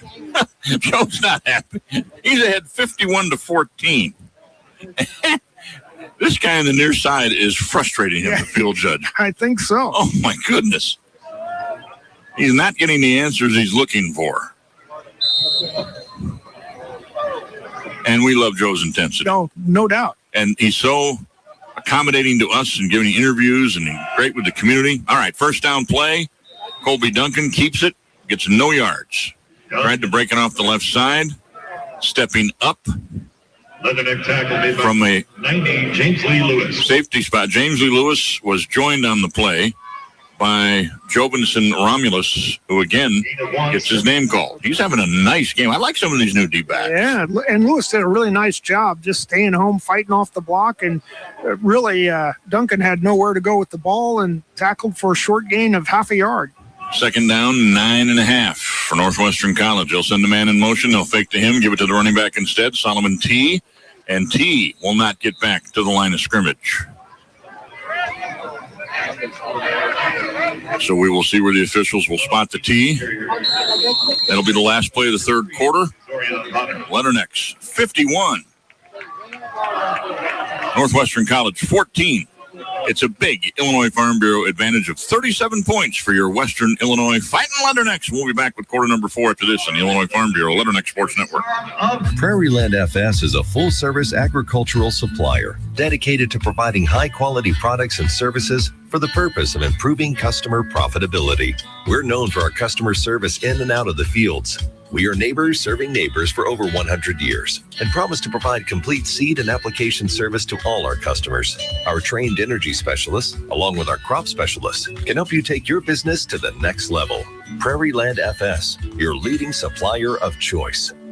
At Western Illinois University Catering by Sodexo, their mission is to create unforgettable events by exceeding your expectations with innovative cuisine, exceptional service, and creative presentations. In addition to large-scale events, Sodexo Catering offers a specialized menu to fit costs for a limited budget for student meetings, community organizations, and informal meetings. To plan your next event, please call event coordinator Catherine Akers at 309-298-1292. If you have any questions regarding their services, simply email catering@wiu.edu. Now, back to Leatherneck Football with BJ Stone and Doc Cody on Q98.1 and the Illinois Farm Bureau Leatherneck Sports Network. Under the lights at Hanson Field, the Leathernecks christening their brand new turf with a big lead over Northwestern College, an NAIA school out of Northwest Iowa. 51-14 the score as we go to quarter number 4. And the stars of the game are starting to add up for Western Illinois. You've got Joel Sailing on the punt returner. You've got Christian and I with a long reception. He's got 88 yards receiving on 5 catches. Kennedy McGill, we knew coming in, Joe Davis told us, this kid could play quarterback. He can pass. He can run. 14 for 93 on the ground. 11 for 12 for 142 and a 92% completion rate on passing. Yeah, it's come in as advertised. You know, he was a real big weapon at Division II out there in Washington, and came here and competed. And it's been throughout fall camp. You're talking to Coach Davis between Jason and Kennedy, and he said, "Hey, it's been a really good battle, and they both bring special things to it." And I think, you know, so far today, it'll be interesting to see who comes out and starts the fourth for Western, whether it's Carswell gets another chance to come out and get things going. But the offense has really been more efficient under McGill so far. Well, you know, and Kaysen was the freshman of the year in the OBC. Yeah. And Joe told us from the get-go, it's going to be a battle at the quarterback spot because it's not just those two. We've got a couple other kids that can play. And he said Kaysen's been absolutely fantastic to welcome the new teammates. And they're all working together there, have a common goal. Yeah, they want to win games, get to the playoffs. Yeah, we forget about Zolonowski, who came in and who were we playing? Was it Eastern Illinois? Came in and was 5 for Semo. He went crazy. Yeah, went 5 for 5 with 2 first down runs and led us to that victory there in that game. And just, you know, and then he gets hurt last year. I think it was very early in the first or second game and didn't get to see, but he's still there pushing each other in that quarterback room. And then the fourth guy who's also been giving some signals tonight is a freshman looking to the future from Fishers, Indiana, Gage Sturgill. Or Sturgill. Not Sturgill Simpson, the great country singer. Raiders at their own 25-yard line. But I bet Gage knows who he is. All right, here we go. 3rd down and 10 for Northwestern College. Letternecks trying to come up with another domino stop here on 3rd down. He gets hit as he throws, Duncan does, and it's too far for the intended receiver. Great pressure again. Buckner, and was it Edwards again getting in there? I think it was. On the play by number 12, Don Paul Keith. And Don Paul Keith in at defensive back had coverage right in the face of the receiver. Duncan had nowhere to go with it. Another Domino's Pizza 3rd down stop. Brought to you by Domino's, the home of the New York style pizza. Check it out. Order one tonight. It'll be there before the next touchdown. Maybe. All right. Or an extra scoring. Our new favorite play tonight, the punt return. Let's see what if they kick to him again. Joel Salian stands back at his own 40, awaiting the kick. And it's a good kick this time. This will push him all the way back inside the 30, back to the 23. He might have outkicked the coverage. No, they do the best job they've done all night. The Red Raiders stopped Salian after about a 6-yard return, just shy of the 30-yard line. Thursdays are the new Fridays. Every Thursday, like tonight. Enjoy buy one, get one free boneless wings at B-Dubs. Not valid with any other offers. Size exclusions may apply while supplies last. Limit 1. Stop by Buffalo Wild Wings in Macomb on East Jackson. My direction's messed up. Tonight, Western Illinois Athletics. Coming up after the game, the post-game show is presented by Nutrient Ag Solutions, retail division of Nutrient Limited, which is a major crop inputs company. The folks at Nutrient provide full acre solutions through a network of trusted crop consultants at more than 1,700 global locations. Did the official signal for a long time out finally? Well, I think he did. I believe so. So let's get Justin busy and send you some commercials down the line right here in the Illinois Farm Bureau Letterneck Sports Network. Western Illinois fans, did you know that Hy-Vee is the official grocery sponsor of Leatherneck football? Come into your Macomb Hy-Vee where we have all your tailgating party needs. Also, if you aren't signed up for Hy-Vee perks, come visit customer service where we can set you up. Save on fuel today. And as always, thank you for shopping Hy-Vee, where there's a helpful smile in every aisle. Expecting a baby in 2024? McDonough District Hospital's OBGYN clinic and the Dolores Cater Schweitzer Women's Center provide the care and resources needed for a healthy beginning in one centralized location. With board-certified obstetricians and gynecologists, nurse midwife, and certified family nurse practitioner, expectant mothers have provider options and the equipment, environment, and care they'll need from pregnancy through delivery and postpartum care. McDonough District Hospital, growing our legacy, one patient at a time. You're listening to Western Illinois Leatherneck Football on Q98.1 and the Illinois Farm Bureau Leatherneck Sports Network. And speaking of the Illinois Farm Bureau, Illinois produces enough corn each year to fill a train of boxcars stretching more than 7,600 miles. Now, for you mileage challenge, that'll be from Macomb to Hong Kong. One train traversing the ocean. All right, first down. McGill's going for all the marbles deep down the left sideline. Good coverage on the play. Great effort by the wide receiver, Jacob Kanya, but he can't come up with it as the coverage on the play was stride for stride by Camden Cruz of Northwestern College at 2nd and 10. Again, he was open running down the sideline. McGill just had to step up in the pocket, which made him throw the ball just a little bit late. It was a 50-50 ball, and Western Illinois not able to come up with it. 2nd and 10 for McGill. He's got one wide receiver split way out to the left. Going to go to him. It's Kanya. He makes the catch. Oh, a nice little turn, but a good tackle made. Brings him down after a short gain. It'll be 3rd down and 6 at the 32. From pregame analysis to postgame celebration, stay connected with MTC and cheer on your Leathernecks to victory. And I want to mention this real quick, Doc, while we have time. It's going to be a harvest season pretty soon, and during that harvest marathon, you don't have time to be out of the cab at Compure Financial. They're there for you. Call them at 844-426-6733 or visit Compure.com for your ag lending needs. McGill on 3rd down, hit as he throws, but the catch made, diving near the first down stick, coming up just a little bit short on the play. And they give it to him? Lucas Gillen got the first down, and I'll take it, but he was short. He was short. we got a call. 38-yard line, first down. Surprise, Western Illinois coming out and really throwing the ball all over the place here in the fourth quarter. McGill now 13 for 15. Carswell 5 for 8 in his appearances tonight. Here's McGill again.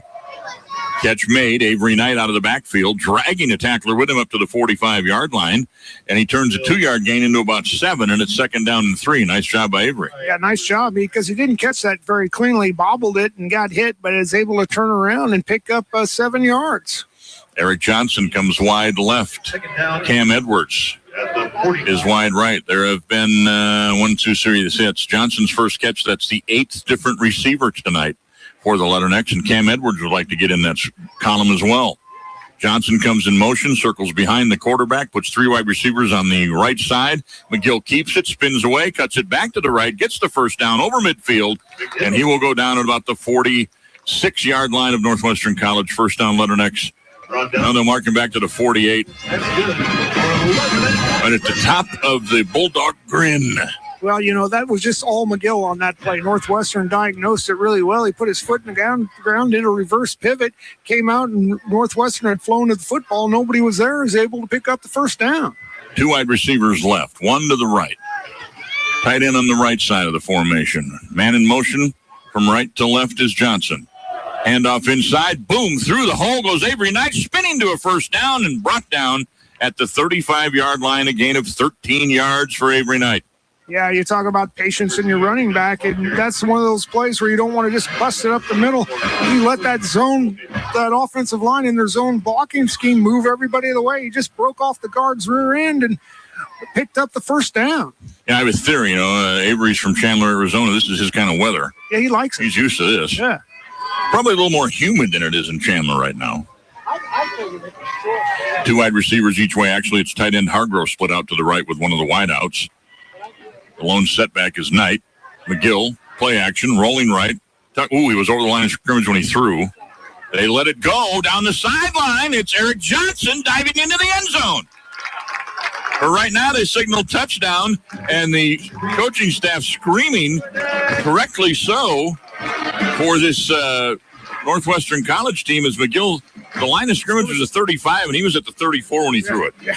I mean, we got to call it like it is. Yeah, no doubt about it. It was that run-pass option, and good job by the offensive line and not going downfield on that play. Yes. It was extended, and it did look like from our vantage point he was across the line of scrimmage, and they haven't moved the chains yet, so there doesn't look like it's going to be under review. Eric Johnson's like, please don't take that away. I want that TD. Right, I want to go into the kitchen and open the refrigerator door. It's time for me to pop me a cold one. So starting from their own 28-yard line, the Leathernecks air it out for most of that drive. It takes them 7 plays to go 76 yards, or 72 yards, I should say. The final play being the long pass for the touchdown from McGill to Johnson. The extra point from Culkin is good. That's your Rich Weston Remax scoring drive recap. And the Leathernecks have opened up the Illinois Farm Bureau advantage to domination, 58-14, with still 11:23 to play. You know, you talk about why is he throwing and those types of things. You know, you've got to get everybody get involved and you got to run your packages. But the one I like to see, and I can't remember the game. Remember 3 years ago when we opened up and had a big lead and then let the other team kind of creep back into it? Didn't, you know. Was that the Lindenwood comeback? No, it was a game we won. 5 Gardner Webb 10. I want to say Valparaiso or and let everybody back in, let them back in. We ended up winning handily, but it was like we didn't play with any intensity, and there's been intensity and closing the door attitude in this game, which is nice to see. Well, on the defense, if they see the stats in the sideline right now, they've got a goal. 19 rushing attempts for Northwestern College for 1 yard.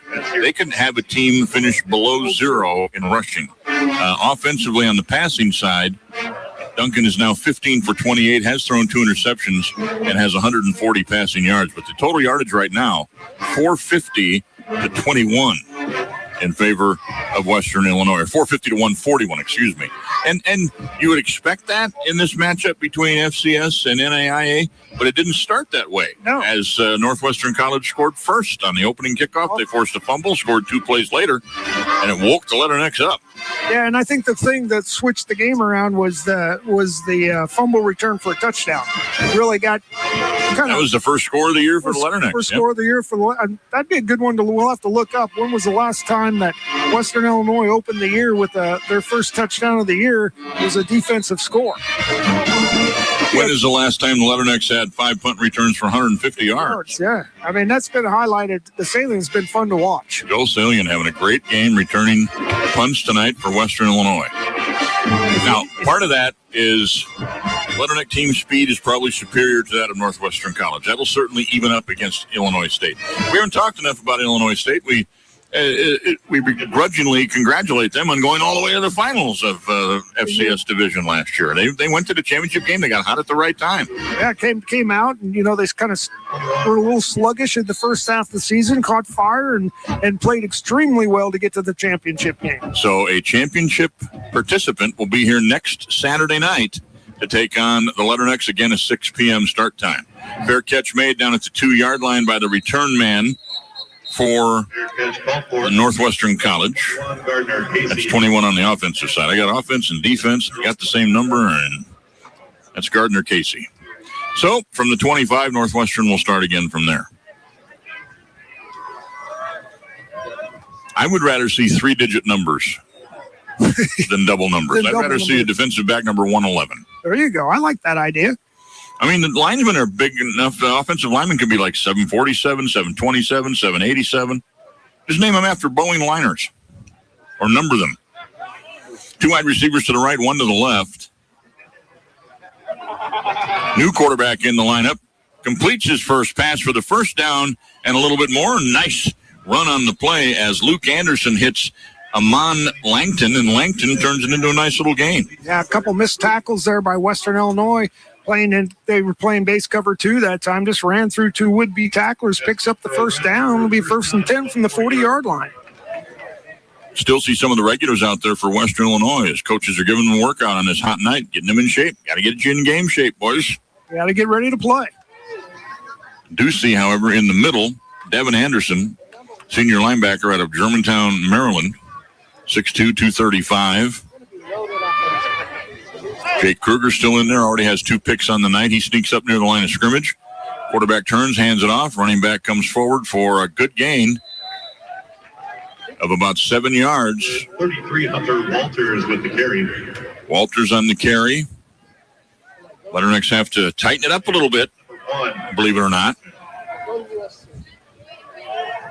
Gain of 7, 2nd down, 3 at the 47-yard line. I think that's their longest run of the evening.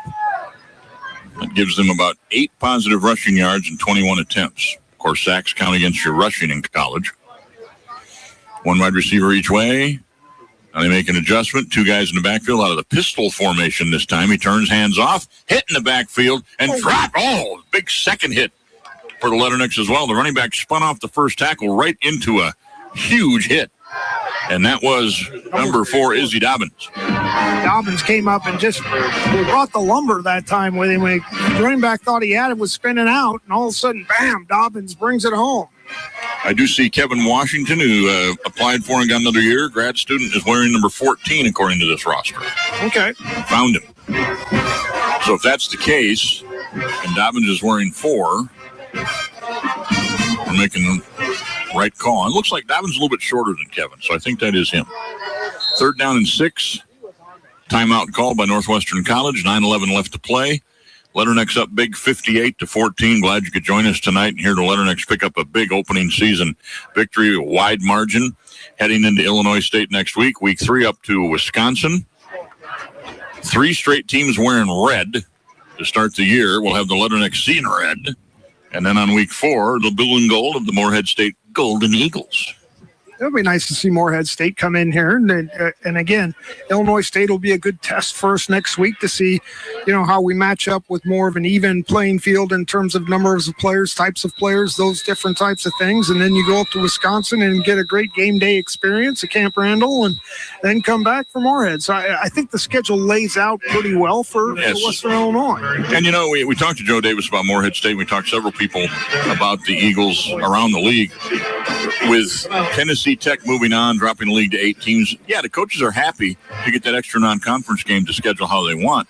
But if the league is going to go back to 9 teams, who do they take? A lot of people would like to see Moorhead State start adding scholarships and come back to the league that they're already in every other sport. And I would like to see that. Yeah, it would just makes that continuity in your rivalries and your games just so much stronger. Moorhead State's such a great place to visit. Moorhead, Kentucky, and the hills. It's just beautiful. Some great scenery. They got an old gymnasium that's it's got some personality to it. Leathernecks have had some tough games. Moorhead State's a very good basketball school. Last year, for the women's game, one of the officials was a former WWE diva who is now a basketball official. And I recognized her. And I went down to the men's coach who's sitting on the end line watching the game. I said, who's that official? And they said, we don't know. And I said, you remember, I can't think of who it was right now, but do you remember so-and-so from the WWE? And Chad Boudreaux says, yeah, that's her. 6'1", ripped, about 170 pounds, and if anybody argues with that official, they're going to get body slammed. That's right. and then a chair off the bench on the back just to put the nail in the coffin. I mean, if you're going to have an official with a little wrestling background, let's have some fun with them. That's right, no doubt. 3rd down and 6 coming out of the timeout. Northwestern College first called timeout of the second half. Beautiful night in Macomb. I understand that tomorrow's going to be nice, and then Saturday and Sunday we're looking at triple digits again. It's going to be hot. The electric bill's already too high. This means you've got to tee off earlier. Oh, my gosh. I don't golf anymore. I'm not contributing any more balls to the forests around Central Illinois, I'll tell you that. Dropping back to pass, the backup quarterback throws it. Luke Anderson complete again to Amon Langton, but he's tackled short of the first down. It'll be 4th down and about 2 on the gain of 4 yards.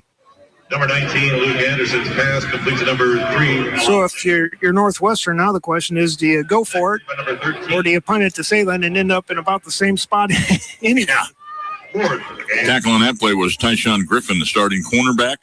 He has been impressive tonight. Tackling's been aggressive. Doc, you mentioned that in the first half. Leathernecks maybe missed 1 tackle in the whole first half. Yep, it was very nice. They've done a much better job tonight. Kick it away for the Red Raiders. Landon Fox in his second year as a defensive coordinator. He's an intense dude, and he's got these kids playing hard. Here comes the punt from Gross. He booms it deep, trying to hit it all the way to the end zone. Salient catches at the 6. No fair catches here, and he takes his hardest hit of the night. And I think the coverage team for Northwestern College has been challenged by their coaching staff to do better, because the last 2 they've done a nice job. Well, Western Illinois was in a safe punt situation there, so everybody was worried about the fake punt, so nobody blocked. So it was 6 on 1. And when you do that, though, you usually advise your guy to take a fair catch? Yeah. Well, and I couldn't see who was in charge of the punt returns, but he was doing this number, and there was no arm up in the air for Salem that time. You know, Joel's like a shooting guard that's hot. Yeah. It doesn't matter where the ball is, he's feeling it. Leatherneck first down at their own 6-yard line. 8:14 to play. Can they go 94 yards with the football this time? Kason Carswell is back in at quarterback. He hands off to Avery Knight, and look at Knight move the pile. You know, he doesn't look like a very big guy, but wow, those legs keep churning. He keeps moving, runs hard, and finishes square. Does a really nice job carrying the rock. Initial contact. 7-yard gain out to the 19. Second down, 3. So they spotted him about the 11.5 after the punt return. Between the 18 and 19 now, second down and 3. And 2 running backs set up, one flanking each side of Carswell. He's got 2 wide receivers right now. He sends Avery Knight in motion to the right. Hands off up inside. And good for the first down on the run is running back number 4 seeing action tonight for the Leathernecks. That is number 28. That is Ethan Bryce, running back, a junior out of Mishawaka, Indiana. Got a Leatherneck down on the field. One of the offensive linemen stays down, currently on his back, but looking to sit up already. Now the official is going to signal, I believe, for a full timeout. And that's what he'll do. And the Leathernecks coaching staff telling the linemen to stay down, take a look at you out here. So we'll take a quick timeout and come right back with more. Leathernecks with the Illinois Farm Bureau advantage, 58-14 on the Leatherneck Sports Network. Grit. It's that thing inside of you that ignites passion and empowers you to envision a world full of possibility. At Western Illinois University, Leathernecks are made with this grit. It starts here, in this field, in this room, on this court, and in this lab. We refuse to blend in because our purple stands out. Apply today at wiu.edu. When it comes to your farm, you need more than just products. You need a trusted partner who understands your challenges. At West Central FS, they're here to support you season after season. From high-quality seeds to crop protection and custom application services, they ensure your fields get what they need to thrive. Plus, they provide diesel fuel, lubricants, and reliable propane to keep your equipment running smoothly. West Central FS, your partner in growing success. Contact them today. Now, back to Leatherneck football with BJ Stone and Doc Cody on Q98.1 and the Illinois Farm Bureau Leatherneck Sports Network. Dylan Leachy was the offensive lineman who got helped off the field, but he did walk off under his own power. Didn't even need anybody to hang on to him. So that's positive. And on first down, the carry for Ethan Bryce goes for 4 yards off the left side. Second down and 6 at the 26-yard line. Carswell drops back into the shotgun. Has one guy way outside the numbers on the right. One man split to the numbers on the left. The ball is on the near hash mark. Carswell will hand it off up inside. Diving forward, Bryce leaps over the pile and gains about 3, maybe 4 yards out to the 30-yard line. It'll be third and short. Yeah, he was one arm away from breaking. And Bryce just really accelerated through that hole and just was lucky somebody grabbed him by the ankle and down he went, but he was close to busting one there. Bryce, a junior, taking every opportunity to take advantage of his playing time here tonight. That's his third carry for 8 yards. Leathernecks approaching 250 on the ground, 218 through the air, 465 total. Carswell to Bryce. First down. Takes 2 guys to stop him and about 6 guys to finally get him to the turf. But a run out to the 36-yard line, first down, Western Illinois. Yeah, I really like to see that offensive line get involved in the pile 15 yards downfield. They're still moving and blocking and working, and Bryce picks up the first down. Leathernecks move the chains. Big leader James Duran, the transfer from Wisconsin last year, still in there at the right tackle. On the left side right now, Trey Webster, 310-pound freshman, and Deegan Hodgson, a 325-pound junior, holding down the fort, 72 and 74, respectively. There's been changes across the offensive line tonight with Forney and Leachy both off the field. Kason Carswell hands off again to Bryce, who's going to be a workhorse on this drive, and he takes it 4 yards out to the 40-yard line, 2nd down and 6. Clock winds down to 5:25. And I think Coach Davis and the offensive staff have taken the air game and canceled it for the night. Northwestern trying to get some fresh bodies on the field defensively. As Letternecks, as you suggested earlier, we're going to wear them down. The big 300-plus pound offensive lineman against the 240-pound D lineman. They can only lean on you so much before you run out of gas. Straight forward. Bang. Bryce hits the pile and moves it backwards. He's got another 1st down out to the 47-yard line. Move those sticks. Ethan Bryce. Really like what we're seeing out of Ethan Bryce. I like him. He's running square, low to the ground. Very explosive. Good first step. Picking up positive yardage. Might give himself a little nudge for the short yardage back situation. Right. You know, it's a game of specialists anymore, isn't it? Everybody has a job. Yeah, you can make your way on the team doing multiple different things. 2 wideouts right, 1 left. This time Carswell pulled it out and dropped it. He fumbled it, scrambles to pick it up. I think at the last second he saw an opening, decided to pull it out, but ended up dropping the ball, able to recover his own fumble, loss of 2 back to the 45-yard line. Yeah, right play by Kaysen. He actually read it correctly, just rode him a little bit too long and on the give, and it was not able to get it out cleanly. If he did, he had a lot of open room out there. And that was his last play anyway. Zolnowski had his helmet on. He was heading out in the field, and Tanner Zolnowski takes over at the quarterback position. Had that wild game, 5 for 5 with a perfectly thrown touchdown ball at Semo. Hands off to Ethan Bryce. Bryce lowers his shoulder again, pushes forward into Northwestern College territory, brought down at the 47, and it's going to be 3rd down and 4 after a gain of about 8. Make it 3rd and 5, 7-yard gain and mark him at the 48. Nice job by the offensive line this time, just articulating the ball down the field, 3 yards in a cloud of dust. But Bryce is just, we'll see how much gas he's got in the tank. Well, he's run the ball 7 times all on this drive. 3rd down and 5. Zolnowski moves him from right to left. Now sends him in motion. Tanner drops back, quarterback draw, looks to the outside, cuts it back, has got the 1st down and more. And Tanner Zolnowski inside the 40 to about the 38-yard line. They'll mark him down at the 40. Knee was down.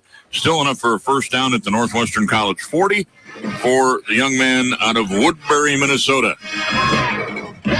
Showed his really good feet there. That looked like he was going nowhere. Made a couple of moves and moves the chains. 1st down. Letternecks taking their time. Play clock hasn't been a factor all night long. We haven't even had to mention it hardly at all. 2:35 to play. Wide receiver goes in motion from left to right, and then Zolnowski goes where he vacated on the sweep. And a big block on the sideline has the Letternecks all fired up. Who got that block? Zolnowski goes out of bounds after a gain of 6, but was it Solsberger that laid somebody out? 69. Solsberger laid somebody out on it there. They'll mark him down at the 35, 2nd down and 5. Xavier Coleman is in at a wide receiver spot. Also, Morgan Query, who wore number 85 last year, is number 12 this year. And we get to the 2-minute timeout. 2 minutes left in this one. Western Illinois is going to open their season with a big victory, something that'll be the first in Coach Joe Davis' 3-year era because, when you play Indiana and Illinois in your first game 2 years in a row, it's a little bit harder. Yeah, kudos to him coming out and getting his first win in his first game of the season. We'll be back after this timeout on the Illinois Farm Bureau Leatherneck Sports Network. At Jimmy John's, we don't make sandwiches. We make the sandwich of sandwiches. We use fresh veggies because we don't hate salads. We just feel bad for them. We make our sandwiches exactly how you want because you're the one who's eating it. And we bake bread all day, every day, because stale bread isn't bread. It's croutons. Sandwich history is written by the victors. Good thing we have legible handwriting. Jimmy John's, the sandwich of sandwiches. Order pickup or delivery on the app. They say consistency is the key to success. They weren't wrong. So how about grabbing a beer that's consistently smooth, consistently refreshing, and consistently light? You might just find that the road to success can be pretty enjoyable. Michelob Ultra, the perfect balance of taste and refreshment, and only 2.6 carbs and 95 calories. It's only worth it if you enjoy it. Enjoy responsibly. Anheuser-Busch Michelob Ultra Light Beer, St. Louis, Missouri. You're listening to Leatherneck Sports on Q98.1, WILP-FM, Cuba, Canton, Macomb, and on Q98.5, WLSB-FM, Augusta, Plymouth, Bowen, the flagship stations of the Leatherneck Radio Network.